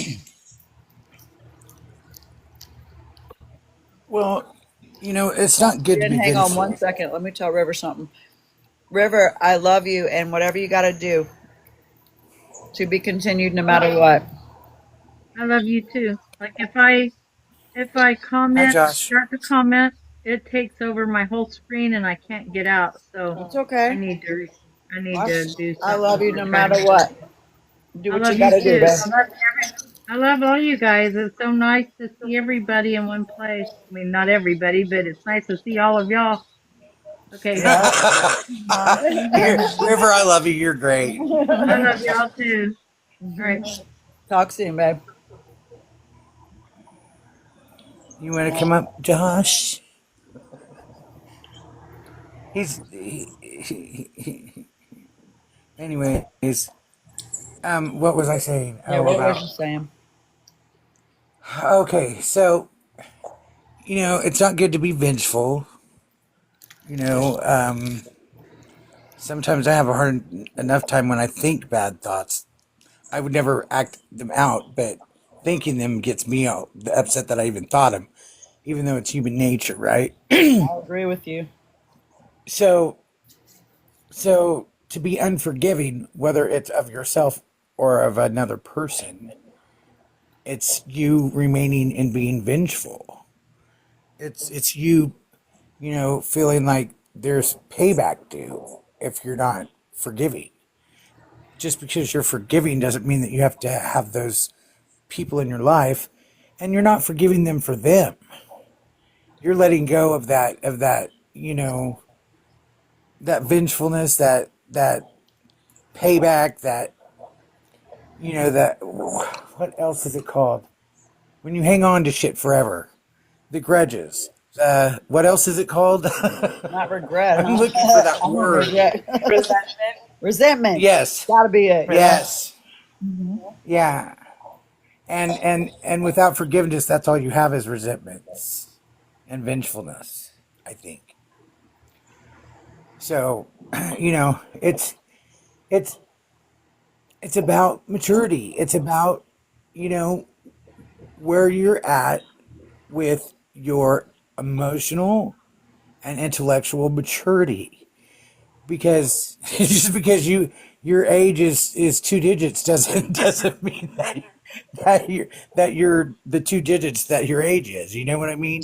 Um, Working at a mental institution for so many years, I've never seen so many 8-year-old, 50 plus somethings. Like these, they kept the shitty, shit stirring, bad, negative help that didn't give a fuck about the patients. Those are the people that kept down there for life, and the people that really gave a shit that the patients mattered to them. Dang. They didn't stay long, no matter what their job was, whether it was housekeeping, nursing, psychology. The ones that truly cared didn't stay long, or if they did, they had GI issues of some sort, or they had a serious addiction, whether it was food, drugs, or alcohol, or other things. I really So, am in that spot with society right now.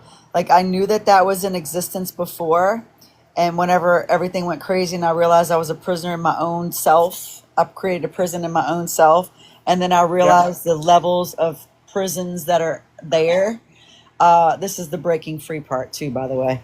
But what you just said is exactly what I'm dealing with employment. Exactly. And I know that there has to be a pivot in this area right now, because you know how they say when it gets worse at that moment that things are about to shift? That's what's happening right now. Exactly what you just said. And to keep myself out of the dynamic of having resentment or allowing their energy to take me to a level of talking shit and all that stuff that I don't want to do, that's where I'm at with it. If I didn't get healed up this morning, what I got healed up this morning, I would have been in a bad space right now, and I would not be able to hold back what's happening. So I'm glad Well, that that went up. if it makes you feel any better, I'm jobless too right now, if that helps at all. I think I mean, there's a it's fish with a coin in its mouth. That's what I keep saying. yeah, It always works sometimes you gotta out. lose it all. Sometimes you gotta lose it all, and there's always a lesson behind it, right? For me personally, I had a really good position where I was at, and I ended up getting sick, and I was like in the hospital for a little bit. And when I came out of the hospital, my job was covered by the FMLA Act, right? And even with the covering of FMLA, they still fired me. Like, even though I was supposed to legally have my position secured, right? So, yeah, it was rough because FMLA took forever just to, even reimburse me for the time that I was off. And it wasn't even the full amount that I was supposed to get. They withheld like an additional 2 weeks worth of pay. So, like, it was just minimal what I received, but it was enough to kind of get by for now. But right now I have no gig, and I'm just kind of waiting for this shift because that's usually what it comes with, like when you go through turmoil or when you go through obstacles like this where a lot of things are going to be taken away, it's making room for new things. And if you want to look at it like in a biblical sense, right? In Proverbs, it talks about there's a time to gain and a time to lose. Or is it in Proverbs or in Psalms? I don't even know, but it's in there I somewhere. think you might be right about Proverbs. Yeah, there's definitely a time to gain, a time to lose, a time to mourn, a time to laugh, like cry and laugh, a time for gain, a time for loss. So like there's seasons, right? There's seasons that we all go through, and it's written, and it's like kind of like warned to us. Like it's all about your your headspace throughout that time, right? For me specifically, you know, when I went through that, in some way it was like, are you going to put vanity in front of, your purpose, right? Oh, it's Ecclesiastes. Ecclesiastes, Okay. we were both wrong. Okay, we were both wrong. I know. I just knew it was somewhere in there. I don't know. I gotta look 'cause I thought it was Proverbs for sure. But the point is that we have to just maintain a good, I know it's hard because I go through it too. I go through it all the time, honestly. But we just gotta kind of try and remind ourselves like this is our higher selves for a higher purpose. This is happening for a bigger reason, for whichever reason that is. But even if we don't understand it at the time, I don't know about you, but personally, every time I've had a collapse like that, like a timeline collapse or a shift like that, every shift has always been better. Like when it came to like when it was time to recover from it, the recovery was always better than the loss. So if that gives you any type of hope or you can resonate with that a little bit, just know whatever you're losing now, it's okay. It's gonna come back even greater the next one. Current energy. This is exactly what I needed tonight. Of course, I got you. I love you. I love you. I'm happy that I can help, you know.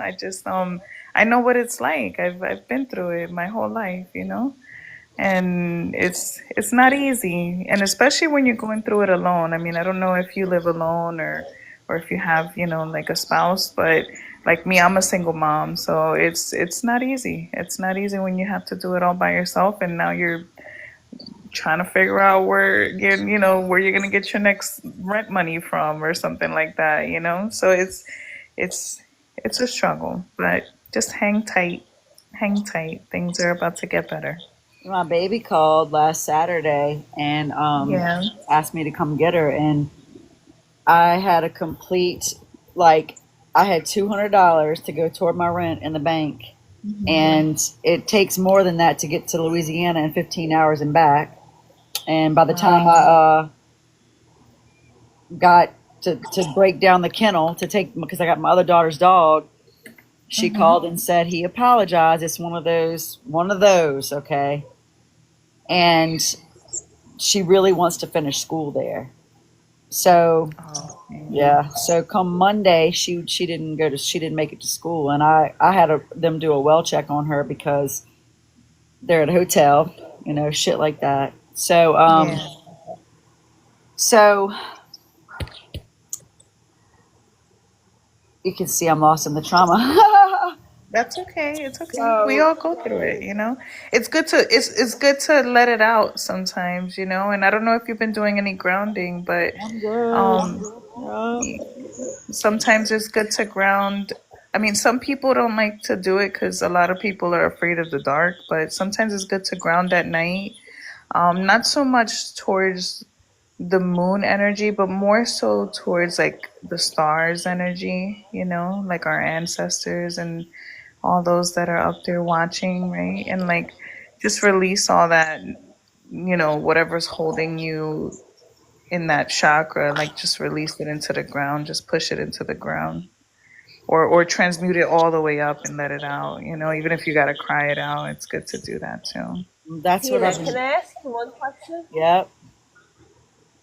What is it that you are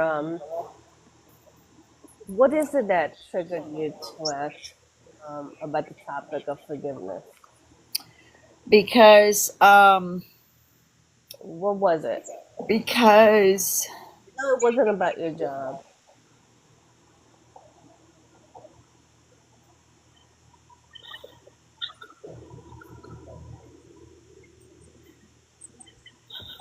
Okay. I know what it is. I know what it is. It's okay. You don't have to say it. I know what it is. I know what it is. Listen, um, you don't need to forgive those people, okay? You don't need to forgive. You don't. You need to cut the cord and let them go. You don't need to forgive. A lot of people think that we need to forgive. We need to forgive, and that's the way we are free, and we free ourselves, and we can go, you know, to the fourth dimension. No, you don't. You don't need to forgive because what was done to you was wrong, completely wrong. evil. It wasn't right. It So was you evil. don't need evil, yeah, exactly. So you don't need to forgive. You don't. You do not need to forgive. A lot of people here, people in the third dimension believe that they need to forgive to move forward. There are certain situations that you do. There are certain situations that you do need to forgive to move on, but not in situations like you and I have been through. And you know what they are. Oh, I've You been do there not, too. I know exactly. I yeah, can feel you it. do not need to forgive, okay?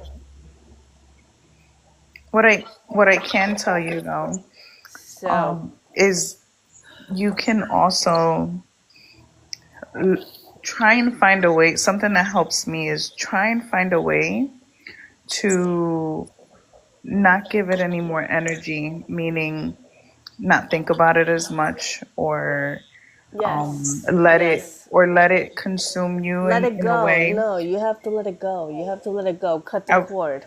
Cut the cord, let it go. Here's the Move kicker, okay? on, This move is why this forward. is so deep because But you don't need to he forgive. still You has my don't. baby, okay?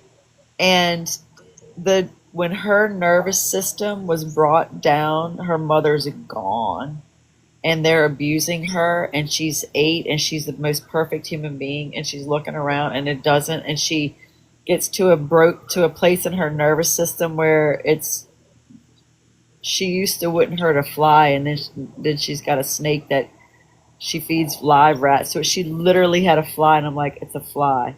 And she was like petting it, like from that to that. And I need to forgive myself because that's what happened to me.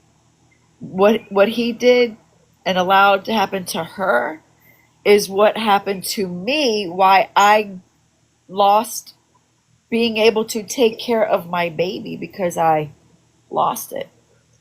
And I wanted to, I wanted to, I wanted to hurt him.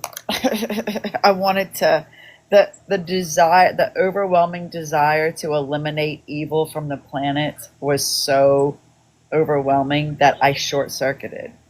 And I did the right thing. And I know that this is redeemable. And I know I'm on the other side of it. But it all came to a head over the last week when she called for me to go get her because I have been getting my shit together. I've been sober. I got all my paperwork. Like it's taken, like I've had to get my paperwork 15 hours away. Like it's been like that, but I have it. And so I was able to send it to the school and there it's blasted wide open now because her safe place was her school and now he's moved her from having her an apartment where she at least she could go in her room to get away to hotel hopping with her, and so now she can't get away from her neither of her abusers. And she wasn't brought to school Monday, and that's what popped this off. And that's what Supreme was saying, when it gets dark and bad and you know something's coming up, because it also went that in that crazy direction with my work simultaneously. So I know this is a level up. I know that this thing is turning a spin on the gears, you know. They're turning another well, level. if it helps you in any way, I'll just give you this um, something to look forward to. There in this next shift, there's going to be a change in currency.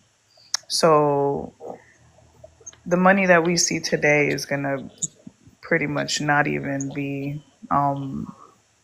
as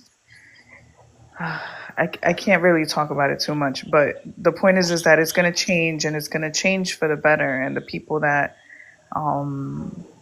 are going to have access to it are only going to be people that are going to do like good with it. Like you understand, like if someone's given something, it's because we know that this person's going to be able to handle this properly and use it for the betterment of the world entirely. So there's a big shift coming. Just hang tight, honey. It's gonna be okay, and you're gonna get your baby. You're gonna get your baby back really soon. Just try to just keep yourself rooted, keep yourself grounded. Keep yourself in a position where you're still vibrating at a high frequency. To be able to still be open to receive when the time comes. But it's gonna be okay. I'm sending you a big giant hug right now, and I hope you feel better. Receive. Thank you. And something else I want to tell you about what you said. I'm gonna get with you later because Code is in here, Codeologist, and he's awesome. And there's something happening that he's got going that he's been preparing for years, toward what's happening right now for those of us about what you just said. Mm, So I'll get with you awesome. after, and then y'all can make that connection, and that'll help you too. I'm still working toward it myself, but Yeah, I would love yeah. that. I would actually really appreciate that. I've seen a lot of stuff, but there's someone that I know that is really connected with what's happening. I limit communication because I don't want to, cause any backlash on my account right now. But it's there's gonna be a shutdown of the internet, of the phones, of it's gonna be a total blackout, complete blackout. And once that blackout happens, once it comes back online, it's gonna be like a reboot. So just kind of get yourself prepared. Don't get scared when the blackout happens. Just stay grounded, stay rooted, connect with source, connect with energy. You know what I mean? How And long will it be? Do you know? um, I'm not sure. I can't be specific, but about at least 3 days, maybe. At least 3 days, maybe 3 days to a week. I'm not sure. It all depends on um our higher selves. Like how they decide to handle things. But we're the shift is already in progress, as you can see, you can feel it. We're all being affected, all of us, every single one of us. So it's just a matter of time. We Yeah. just gotta hang in there. I'm hanging. I'm excited I about it. buy bottled I buy purified water, and I've been buying extra. I can't go buy my own groceries because I can't do that much walking and Hmm. then unload it and then try to put it all up. It's like I would have to get help. So, anyway, I have my groceries delivered through Instacart, and And don't be afraid to fast too. oh I no, mean, I well, know, I know but we fasting can't is be without water, and right. without Well, of power, course. depending on how long it's off, we also won't have water either. Right. So I had already been putting tap water in jugs that is extra water for like washing myself, brushing my Right. teeth, that sort of thing. But for drinking, I have purified water. And right now, I think I have 12 gallons. So, because I drink about half gallon, sometimes a gallon a day. And that's pretty much, um, I mean, that water is in, I'm either drinking straight I'm water or I'm drinking tea made with that water. I'm like a But walking fish. I drink water all day. I yeah. could drink like 8 bottles of water and 10 bottles of water in one day. I know it sounds crazy, but Me Yeah. too. I drink so much water and I love it. It helps keep me feeling like alive. You know what I mean? I have got myself as prepared as I know how at the moment. I've got a camp stove, I've got propane bottles to attach to it. I've That's got amazing, lots of River. water. I'm so What? proud of you. That's amazing. Well, I love that. I was a backpacker, and Ah, so I know how to do that stuff. But I have like, the canned chicken breast from Sam's Club where you get like 6 cans. I've got that. I've got beans and rice. I've got all kinds of stuff that I can eat out of the cupboard if I have to. And if nothing else, I've got enough water to get me through probably 10 or 15 days, I guess. so And for I order extra every time I order.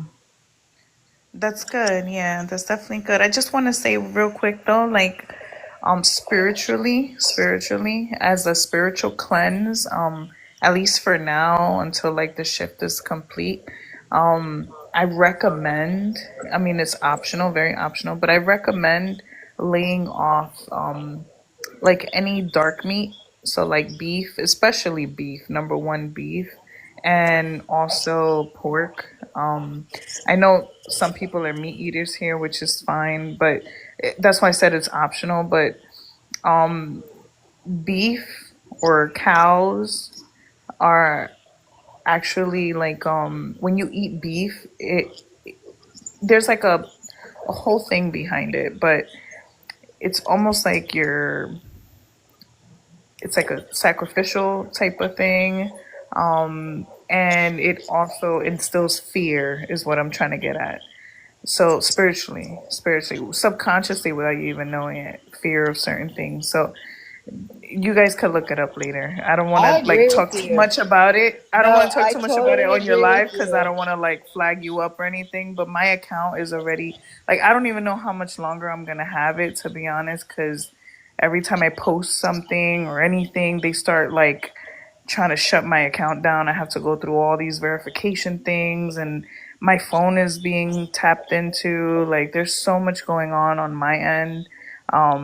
That's why I don't really come on live much anymore. But I have to get what I have to get out, because it's just everybody goes through their awakening differently, and I'm still in the process of my awakening. It's only been like 3, 4 months. Tina, I don't know if you remember how it was just a few months ago, but like I'm still like learning to unlearn and relearn and go through that whole rabbit hole, that we all kind of go through during our spiritual awakening.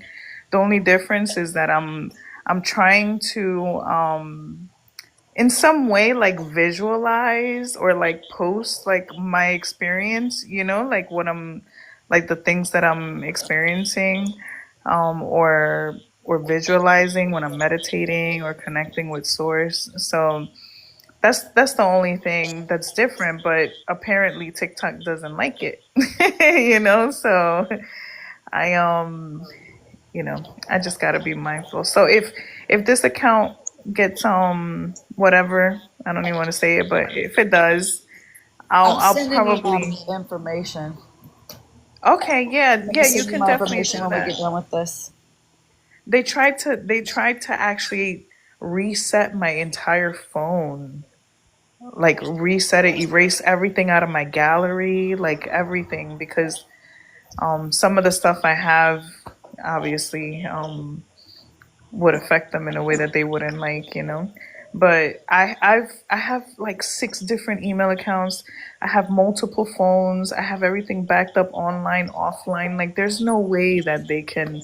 And I have different people with access to it too, that I trust in the event something happens to me. So there's a lot of hard evidence on some stuff that will really help bring down this whole simulation we got going on. So, but it is what it is. I don't want to get into it too much. Again, I don't want to flag you up or myself up anymore, but we can talk about it another time. I just wanted to give you the heads up. The beef, if you can try and lay off the beef, like it's just a personal, I'm doing it like What for about a chicken? personal courtesy. I think you can eat chicken, but what I'm trying to do is me personally, what I'm trying to do is I'm trying to stop eating anything with meat besides fish. So I'm only eating veggies and fruits and fish and like some carbs like rice and stuff like that. But anything that bleeds, right? Because the whole thing it's like a blood ritual that we're doing when we eat meat, and that's really what's affecting the population with instilling fear and keeping us all locked in here, because it's I have a actually a question. ritual. I have a question. Yeah. What about because I go by the Bible. What about in the book of Mark where the Bible talks about it doesn't matter what goes into your body, that it's not what goes into your body that defiles you, you're just gonna poop it out. It's what comes out of Right. it. What about that? So what I've learned, and it goes really deep, so just so you know, the Cain and Abel story actually got swapped. So Cain, they said Cain slayed Abel, but it was honestly backwards. So Abel was the one that slayed Cain, and Cain did the fruits and flowers offering, and Abel did the I forgot what it was. If it was like a, it was some kind of an animal. He did like the meat sacrifice, like the blood sacrifice. So with blood sacrificing, you that's where you use that to do like manifestations. A lot of religions and people use like blood rituals for like to invoke certain spirits and stuff like that. So by eating an animal that is unalived, you're partaking in the meat of like kind of like continuing that ritual. So if you switch it up and you do the light stuff, like the natural things, you do the fruits, you do flowers, you eat, fish, which was intended for us to eat, and all those things, and you actually like start eating in a way where you're not consuming unalived energy, like unalived energy. It helps release that unalived fear that we get put inside of us. I know Yeah. it's really deep, but I've been doing a lot of research, and another thing I've also noticed is that there's so many different variations of the Bible, right? Like there's literally like 55,000, if I'm not mistaken, versions of it at this point. Like we have to be very mindful of the specifics in there because there's a lot of manipulation through time that's been happening, with the initial translations and stuff. So it's just something that we have to consider. I mean, I do believe in like Christ consciousness, right? I do wholeheartedly believe in Christ consciousness because it's gotten me this far, and I'm fully connected. I just don't agree with every single thing that I read all the time because there's so many different versions of it that it's hard to know which one is right, which one is wrong. So I kind of just focus more so on connecting with source directly and just kind of letting source guide me in a lot of ways, or receiving downloads, when I'm grounding in the sun, or connecting with the waters of the earth and the rivers and the lakes and stuff. Yeah, Because me too. water holds information too. Water holds a lot of information. I mean, there's waters in the firmaments, and then there's waters in the ground, and we drink water. We're made of a lot of water, so it's water also carries a lot of information.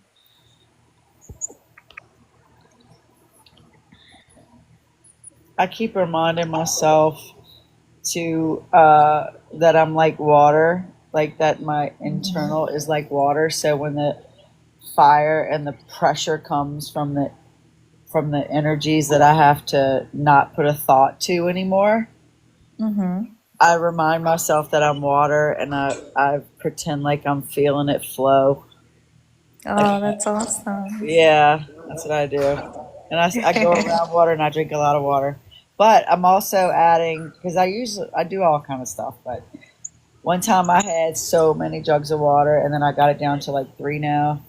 And then there's that, put a little salt in it, a little Pedialyte or something for the electrolytes, not just plain Mm-hmm. water. So I'm kind of moving back into that arena right now. That's good. I ended up finding. Hold on, honey. I'm on the phone. Okay. Sorry, my kiddo was trying to talk to me. Um, I I found a new water, and if you guys want to look it up, I highly recommend it. Okay, highly recommend it. The brand is called Eternal, and I have that. it's a natural alkaline spring water, and it's all natural. It comes specifically from like a specific water source that's natural, and it's amazing. Ever since I started drinking it, like I even feel like like I'm gonna live forever, like living waters, like the whole like it's awesome. It's really awesome. That's an amazing water. That's the ones I like. Yeah, yeah, same here. It makes me feel so refreshed when I drink it, you know, and I feel like my face is clearing up, and you know, it's good. But look, honey, I gotta go. My baby just got home, so I know it's kind of late, but it's Saturday, and she was just next door. She was watching a movie with the girls next door, but she just got in and she wants to talk, so I'm gonna get off for a little bit and Thanks for catch up with hanging with her. me and us. Of course, yeah, of You're course, awesome. I'm here. Yeah, you I too, honey. All appreciate of you guys. Hi, Vicky. I didn't get to see you or talk to you today, but Hello. hi, honey. How are you? I'm good. I'm better. Getting over the uh flu without the flu. Oh, happy born day or birthday, Earth Day, solar Oh. return day. Oh, thank you. You're welcome. Your birthday, Vicky? What's that? It's your birthday? She's No, it was Monday. yeah, a few days Oh, ago. Hmm. oh, Yeah. sorry. Happy birthday. That's all I don't know. right. I That's don't all know if I right. saw you. Thank Hmm. I you. haven't seen you that much lately. It's Hmm. okay. This is so No not what big I deal. want to do, y'all. It's okay. Sorry. You'll get the hang of it. I thought I was just You got gonna to play easily around with make it. it go down to 4 boxes, but there we go. That's what I wanted to do. Yeah. But I live around the world and I. It's good to see you, Yeah. Supreme. Oh, same here. So nice to see you too. I hope you guys have a good night, okay? Get some rest. I'll be You You too, messaging too. you. Supreme. Yeah, sure, of course. I'll be here. All right, I'll talk to you guys later. Night, Okay, baby. bye. Okay, bye-bye. Well, So ladies, how are you all doing? I'm better. It I was caught rough. I caught some of the live because I was busy with the kids, That's right. I remember babysitting that. my grandkids. How was it? Finally got the older ones in bed. What's that? I said, how was it with the babies? Oh, it was good. I always love spending time with them. Yeah, the little one finally got to sleep, and then I finally got the two older girls in bed. So, How old are they? yeah.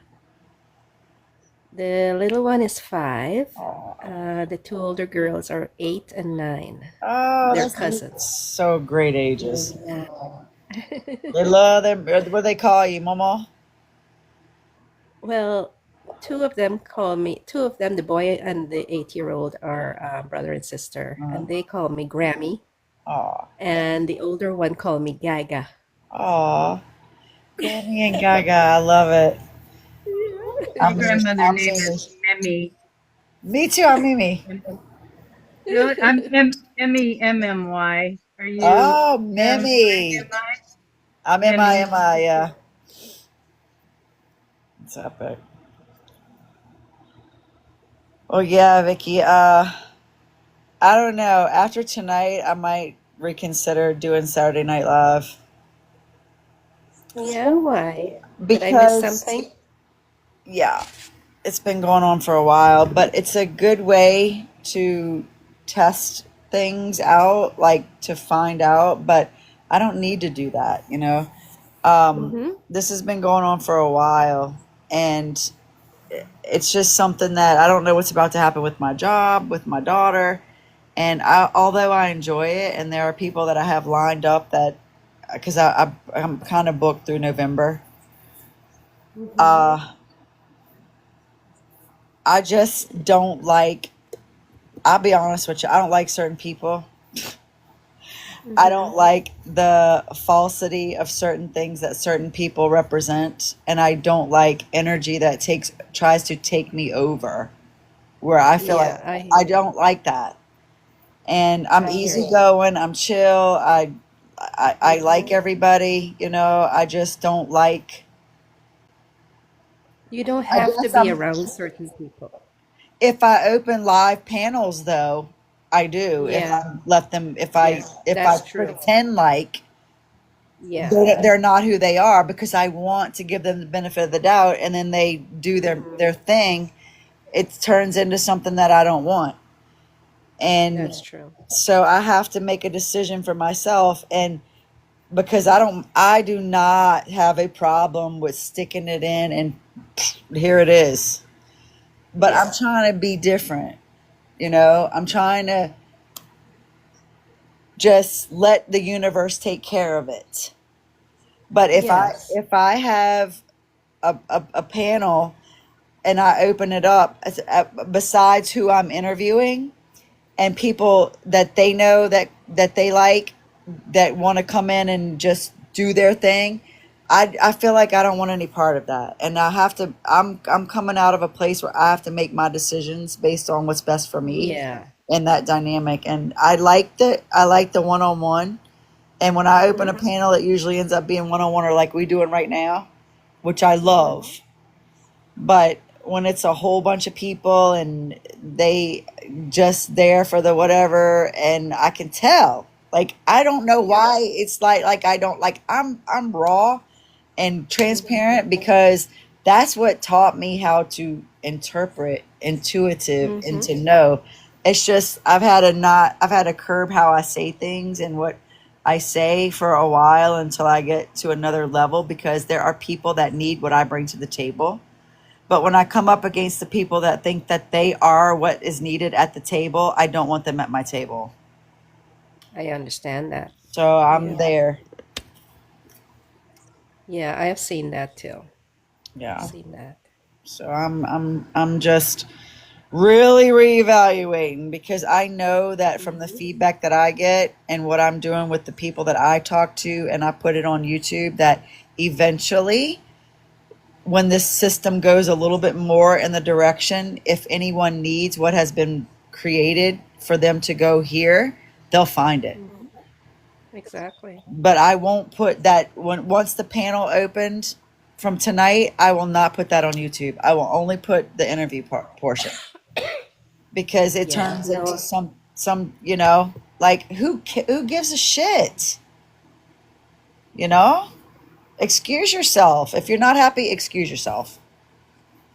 Don't, Yeah. I don't want to Yeah. hear I it, know. you know? But So the people that it's stayed with me tonight, I just am really grateful. I really am. mhm.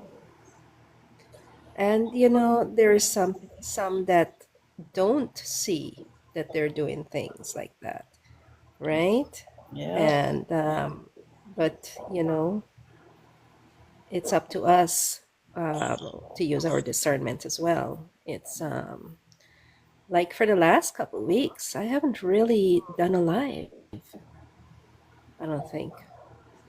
Well, I've been sick, but I before that I started um, staying away from lives because my spirit is pulling me away from them.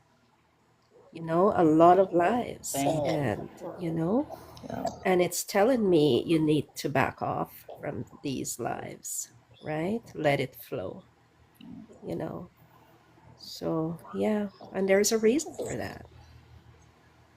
I think we just confirmed it too. You just helped me Yeah. to really come around a corner with some things. This morning I had a major breakthrough, and I needed it Mm-hmm. before this happened tonight, because if I didn't have that breakthrough, this shit wouldn't have went the way it went. I would not have handled it the way I handled it. It would have been way different, and I would have made an ass out of myself. And I have been there before, and Mm. I'm good, you know? No, I understand. Really, I do. You got to listen to what your soul tells you to do, and it's your guidance. So That's what that's I'm what I doing. do. Yeah. I learned that I've been learned this, that some people are just in their trail of trauma, and when they find a place that they seem to have some kind of a level that they don't have to really go any deeper and look at themselves, I s- I I have to do that at that point when I see that happening in somebody else, because that triggers pissiness inside of me, because it Mm-hmm. triggers off balanceness, and then that causes me to go deeper, which I don't mind going deeper even though it's painful, because I can't stand, it's almost like the word complacency, with getting to a level and thinking that that's okay. When it starts to come around me and everybody's got that group think minded stuff, it turns into something that I can't live with. So I have to go deeper. And I have to do that alone. I can't be on lives doing that. You know, I gotta go get at home and do the work. And that's kind of what's happening right now. It's probably time to just go deeper, you know? Yes, exactly. And I feel the same way when I see, that happening, right? With someone else. It does trigger me because I'm kind of like, why are you not working on this and this and this? But I have to remember that's not my path. It's Yeah, their path and their that's right. choices. And whatever I'm triggered by, I have to look at as well. So, yeah. Well, this is what I think for my assessment of that situation. I don't want to present a table and invite people to a table that I know that that's what's happened. I don't need that to, like, I know that. Hmm. So for me to open a table and say, "Oh, sit down," when I already know this about you, and I know that's what you're gonna Yeah. bring, and then I'm gonna sit through it Hmm. again, that's insanity to me. Yeah. No, that's Yeah. very understandable. Yeah. Well, Conversation a little bit over my head. What? you're so pure, River. I swear, you're so pure. Conversation is over my head. I don't know what's going on. Like You, I hope it wasn't me. no, you stayed with me. You didn't leave me, No, you're good. Yeah. and I appreciate that Some a lot. I really appreciate that. Your heart is so pure that you weren't concerned about background noise. You were concerned about the heart of what was happening. And if for I somebody get to what's think that they happening can now. just disrupt everybody sitting there because they have a problem with background noise, you know, the noise, they call my healing stuff noise. So that's how I know. I think it was the microphone, It not the wasn't. It TV. wasn't. It was Well, a when you whole spoke, bunch of stuff. okay, The microphone was not turned. It was on, but it had nothing coming through it. But I turned it off. I have two fans that are decently loud, but I have this playing right here. And when they heard the word Isaiah, that's the Bible. Okay. oh, you got the Bible playing in the background? Yes. You hear that? Listen, No, I just turned it up and it was this loud, but I'm going to have to come over here. no, that's not what Okay. I heard. Okay. Actually, when I But heard listen, us speaking, there was something else that I really didn't know was on in the background, which uh, was evidently, I'm going to do a test on it, but I didn't know that if whenever I listen to YouTube Premium, it'll play in the background if you don't turn it off. If you don't turn your video off, it'll play through the app. I didn't know that until I found out it's somebody else's live when they came at me about it. And I'm like, oh, I thought it was somebody else. I thought the host had it on, you know? So that kind of got circulated in the community. There's a video I didn't post about somebody saying some other shit and then some other shit posted. But this is just, believe me when I tell you, it's my gift, one of my gifts anyway. And I didn't know when I clicked over, but the shorts on YouTube Premium don't play. So if I'm sitting in my house and I'm listening to a short on YouTube Premium and I go to another app, it cuts off. And that's what was yeah, playing. So I clicked back over, and when you click back on YouTube Premium, it'll come back on. So that's when it popped up that you could hear it. When I clicked back on YouTube Premium to check to see if there was a video playing, is the only thing it could have been.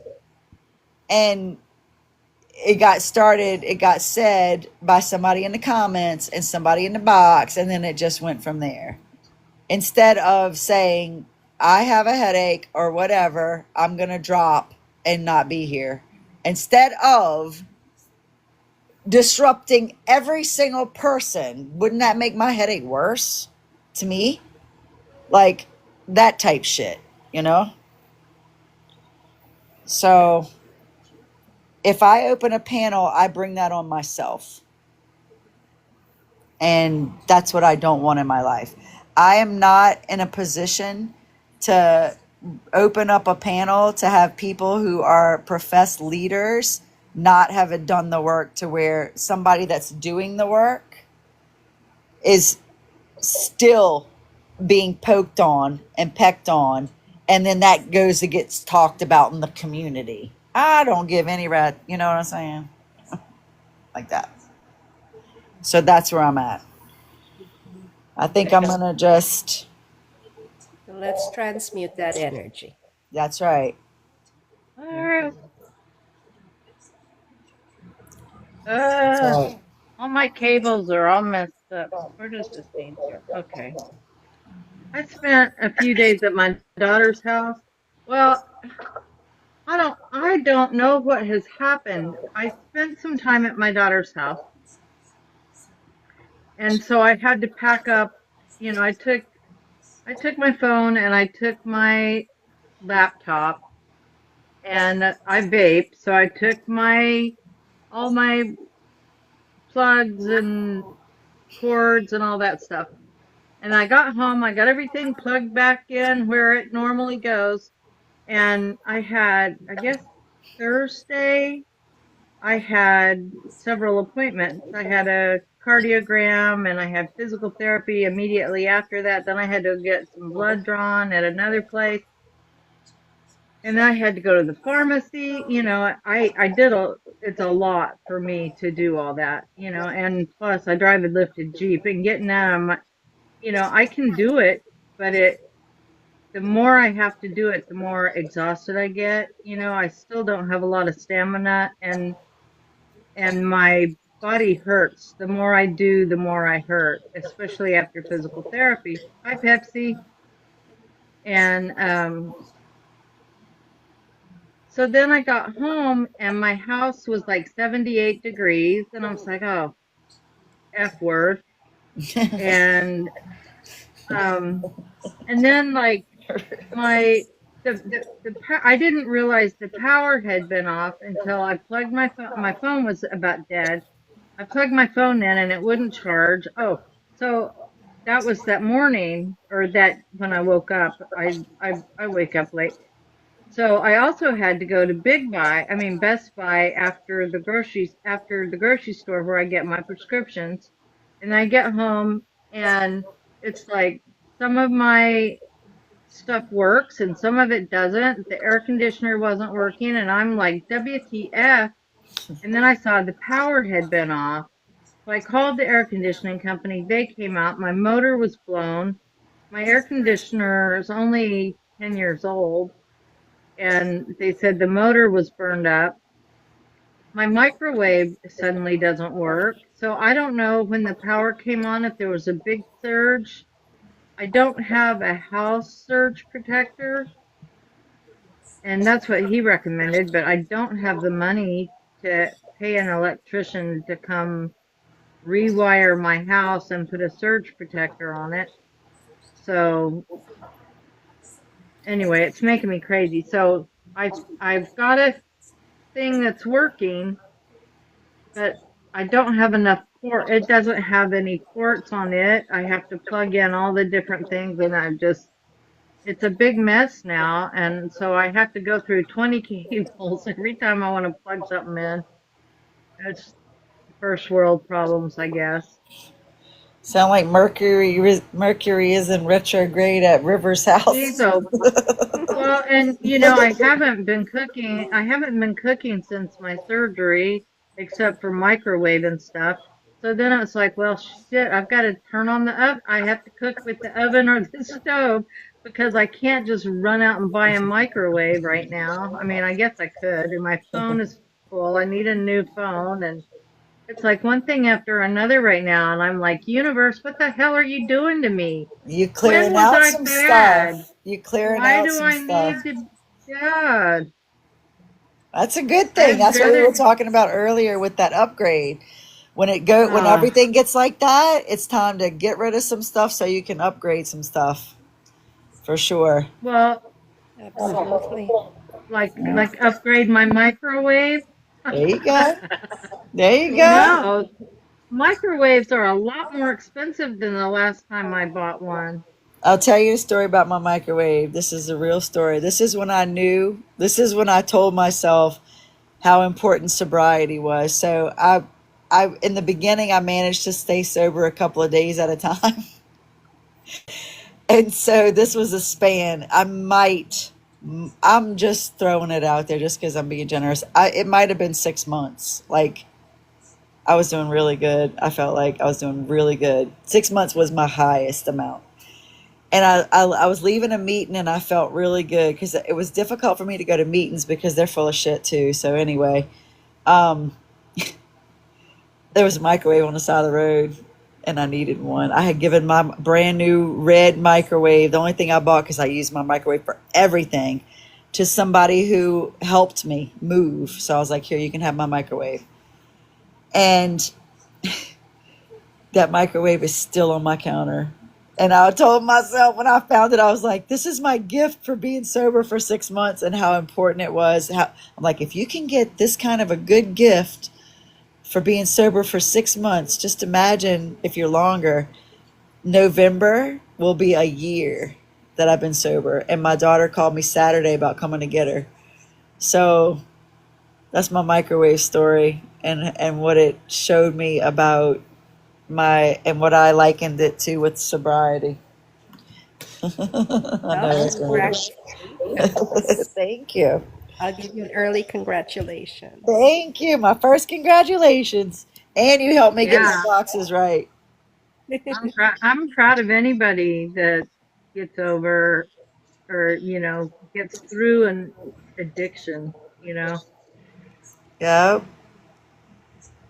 Thank you. It was I had a forced addiction and to something really bad, and then I just chose another one because it felt like it could possibly be my ticket to unalivement, and it didn't work. you And swapped out. huh? What'd you say? Swapped out. You Yeah, swapped out. I was in the trenches, and it was whatever was there, except I never tried the one that makes you feel like cigarettes do, that affects your body. And so I really just would have drank and smoked cigarettes probably, or a little Mary Jane. But I couldn't get none of it. I went from a mom to heavy addiction. And I got myself out of it. I stopped going to meetings and stayed home. I was by myself and I just continued to work it out, hash it out, feel it out. It was rough, you hear me. And but I wasn't designed to be that way to start with. I was a mom. And all that evil happened and I checked out. But I'm back in now. I'm back. Well, ladies, I really And have. I'm glad you're back. What's that? Sorry, I said I'm glad you're back. Thank you. I'm gonna continue with my people that I have scheduled right now. I'm not gonna book anybody else. And if the spirit moves me to continue after I get inspired with the next person or the next person, I'll see what I'm gonna do. But otherwise, it's gonna be random, and we'll talk like we're doing now. I think that's gonna be the best fit for me. Yeah, you must be tired. It's probably very late there, right? It's 11:30, but I don't like to do this very long anyway. Just sitting up. I got the dog. I need to let her out, and I got beans on the stove, and I really wasn't thinking I was gonna. I always give the guest an option to open panel, but it turns into something that is not really for me. Sometimes I it would does, rather yeah. I would rather keep it as a one-on-one, and then if I want to if I'm feeling like I have the energy for it, then open a panel just random. I think that's what I'm gonna do. Yeah. Just Well, it's breathe. I was talking to a friend earlier today. Well, we were talking politics, sort of. I mean, not so much politics as things that are going on. And, I've got other people saying, you better start deleting some of your content. And it was like, I don't, hell, I don't know how. And, it's like if they come for me, I'll just go with the pew pew in my hand. So they'll do me in right there because I'm Very not good. going to a detention. No, I'm not going to a detention camp. I've got too many issues. I can't live like that, and it would kill me. And if they threw me on the ground, like I've seen them throw people down for no reason whatsoever, if my head hit the ground, I would die anyway because I'm on heavy blood thinners because I have two blood clotting. I have an autoimmune blood clotting disease, and I have a genetic one. And so I'm on some heavy duty. I told the pharmacist one time, I was like, if I never got a blood clot until now, maybe I don't really need to be on these and my pharmacist said, if you want to live very much longer, you do. So it was like, okay, I'll stay on them. So, but if I get hurt at all, I mean, I fell and on have you seen those sidewalks that are like rough rocks? Like at an Yeah. outdoor shopping Yeah. center. Yep. Well, I tripped and landed on my knees, and I did, it hurt a little bit, and I managed to get up, and I went inside the store, and then I felt so, and I looked down, and blood was just running down my leg, and it freaked people out. And one of the guys, I went up to the counter, I said, can I have a paper towel or something? And the manager was freaked out when he saw my leg, and he goes, one of the boys that worked there was an Eagle Scout, so he comes out with this big old kit to take care of me. It was really cute, but I felt stupid and really bad. But if I hit my head hard, that would do me in. I'm pretty sure. So Well, it's I'm like with just you shoot me. anyway, and I ain't on blood thinners. I am a fighter. So I just don't think that's going to happen at this point. I think we've transmuted too much, and I think too many people are on board with doing the right thing ultimately, even though it doesn't I look hope like that. so. Yeah, Well, I think the military's just going to say no I hope because so. they're trying to turn them against. There's a lot of military families that and they see how their father's been treated and what they're doing to the VA. And, I even had to take the oath to protect and defend the Constitution against all enemies, foreign and domestic. And there's nothing saying that when you retire or when you quit this job, your oath is no longer any good. So, once you take that oath, you've taken that oath, and that means something to a lot of people. Anyway, I'm sorry to put the topic on that, but No, I obviously like that's that the you wrong said mind. that. I like that that I like where your head's at with that and your heart because they're not going to take us over. That's the way I see it. The people that are like us, we're going to stand firm in that. But I know that we're transmuting that energy for everybody to get the heart of standing firm in their sovereignty. And so, Yeah, and yeah, I'm I glad you're keep not asking afraid. my, I keep asking, my main guy's name is Lumiel, and in fact, I don't know. I didn't sleep last night at all. I think I got to sleep at like 8:15 this morning or 8:30, and um then I slept till three. I guess Paul called me at 3 o'clock this afternoon, and that's what woke me up. So I was thankful he called. But anyway, the that's what we had. I was up all night talking to my angels, talking to my guides, and then I asked, am I even going to live long enough to see the new earth? And because this part's not very much fun for me. And I mean, I haven't been having any fun for a couple of years, and I like to have fun. And I like to be in nature, and I'm just now getting to be able to walk in my yard. I can't handle a trail unless it's just really even. And God, I've been living vicariously through, like, Gracias.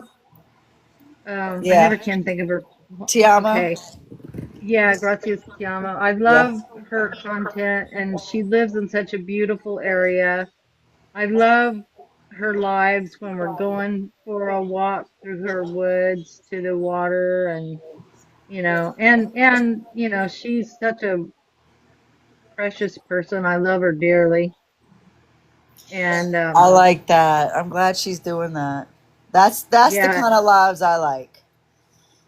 I reposted one of her videos. I mean, they're so beautiful. And then, Shelley, Peace in the Meadow. Uh I huh. was saying how much, what's really been hard for me with this back surgery and not being able to walk and not be able to do all the stuff I like to do, that I was missing getting out in nature. Standing in my yard is not the same as being in a forest. And so one day, she called me one day, did a video call, and took me for a walk on her property. Isn't that sweet? I thought that was just such a thoughtful thing to do. I'm glad that helped you. Yeah, that was sweet. Yeah. That's the kind of stuff that needs to happen on planet Earth, and that helps people to come out of their stuff. You're better than you were when I was talking about that live we talked about. You were really pivoting then. You're out of the house now. All you were doing then was taking your Epsom salt baths. And now you're Yeah, now so you're I struggling with couldn't. getting a new microwave. Yeah, God. Do it. Do it. And I like the stove I, though. I ain't gonna lie. I cook a lot on the stove. I use well, the microwave I very mean, seldom. to heat up my oven, just something I could microwave in 15 seconds to heat up. But I Yeah. think microwaving your food really kind of destroys the energy in it, which isn't good. You And know I what have is barely really? been. You should get an air fryer. Just saying, they're I awesome. actually have one, and um, but it was recalled, and right now I can't get to it because in order to do the recall, you have to cut the cord and show. And I just need one of my kids to come over and help me get it and check the serial number because I can't lift stuff, real heavy stuff. So anyway, I need to get my air fryer out, but I need help getting to it. I have to move stuff to get to it. Anyway, I know they would come do that for you, but you get that air fryer running. My daughter-in-law pretty much only uses the air fryer when she's making stuff like throughout the day for the grandbaby.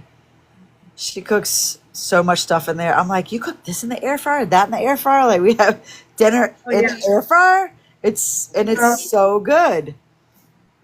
I'm type 2 diabetic, and one of the ways that I control my blood sugar and got off most of my medications, they pretty much always keep you on metformin, but they with my air fryer, I would buy a package of New York strips at Sam's Club, and it was like $36 for 4 big steaks. And I would wrap them individually in foil and freeze them. And then when I got home from work, I'd open it up, salt it, put it in the microwave for I mean, not microwave, on the air fryer for like 8 minutes on one side, flip it and 8 minutes on the other side, and it would be perfectly Perfect. medium rare. Yeah. And, so 4 nights a week, I would eat a New York strip, and I might have broccoli or cauliflower rice with it, but usually I would just eat the steak. And I feel wonderful eating carnivore. I feel so much better. I look better. Um, and I feel so much better. And then once I got knocked down, I couldn't stand up to cook for one thing. And I started getting factor meals delivered. Well, I can't afford to do that anymore. But anyway, I'm finally getting back on the good foot and my blood sugar's back in the green. So I don't know. I like meat too. I ain't gonna lie. I really have. I just put a bowl before I got in here. I had strips of steak with potatoes and mushrooms, and it was all grilled, but all put in one bowl. And I have half of it left. And then after our conversation tonight, I'm like, oh my God, am I going to eat the rest of my food? And after you said that, I'm like, I'm eating my food. I always just thank the animal. When I'm eating the food, I thank the animal. And I really don't eat a whole lot of meat, but on occasion I do. I don't know if that's going to, I don't know what that means for me, but I do like it on occasion. I haven't been eating a lot of meat. When I got out of the hospital in January, I found this, I'll send you a picture of it. It's called Freshe, Freshe,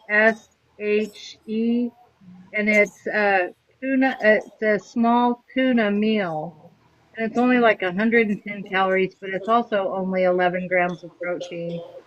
And you know, I might eat one of those and a cheese quesadilla, and that's it for the day. And I know I'm not getting enough protein. I need to eat more meat, but it's, Just make you know, protein God, I'd shakes. rather day. Well, then I have to. My ice maker and my refrigerator quit. I just keep my water in the fridge and drink it. I like my water cold, and you know that's mostly all I drink. I don't drink any soda pop ever. Do you have Meyer where you are? Do I have what? Meyer, Meigher, I think. Meyer, the grocery, kind of like Walmart. Oh, Myers, Fred Myers. I don't know. Mine just says it has red letters. I never had Meyer in my life till I got up here, so I'm kind of I don't rendezvousing with have it. it. We Well, have our big grocery chain here is Reese's, and then I buy a lot of stuff at Natural Grocers, and then there's Sprouts. So when I was doing all before COVID, and before my back, I was doing all my own shopping, you know, and sometimes I'd go to 5 stores to get everything I wanted because they didn't have it. None of my stuff was all at one store. I had to go to multiple places, but well, if you had Meyer, I was going to tell you, I used to get my whey protein at Walmart, but Meyer has a nice size one for $20, and that's oh my wow, yeah, budget. That's my budget because it lasts me a month. Like I don't do them all the time every day. But when I yeah, need a supplement for protein, I make one and I don't put ice. I just take my NutriBullet with, I put Fiber One cereal, the what that looks like little sticks. I put a yeah. scoop of that, and then I put a scoop of protein powder and milk, and that's my Yeah, see, awesome. I can't make, I make mine to where they're very, very low carb. I've got plenty of protein powder and I've got a ton of recipes and I can make bread from egg white powder is used instead of flour and it's really good and it's like, you know, it's like it's making bread out of egg whites. It's amazing how it works. But it I just does. would like to make bread. I love it. I want to make jalapeno cheese bread. Yum, And somebody made zucchini bread the other day with chocolate chips in yum, it. That's good. yum, yum, yum. Yep, yeah. Banana bread with chocolate chips is good too. Oh, that sounds good. Well, y'all, I love y'all. And thank you for not leaving me tonight. I really Love you too, appreciate man. that. And my sweet lemons, yeah, I'm an hour from Milwaukee and I love it where I live. Welcome, liminal tourists. We're closing out for tonight. Jackie, where you went? I love you. To be continued. Love you Thank guys. you, Good to Tina. see I love everybody. y'all. Good to see you, Thank you, Vicky. Tina. Yep. Thank you, River. See you on the Thank flip you. side, Love y'all. everybody. All God is right. Bye love. bye. Shalom. See you all. Night. Good Love you. night.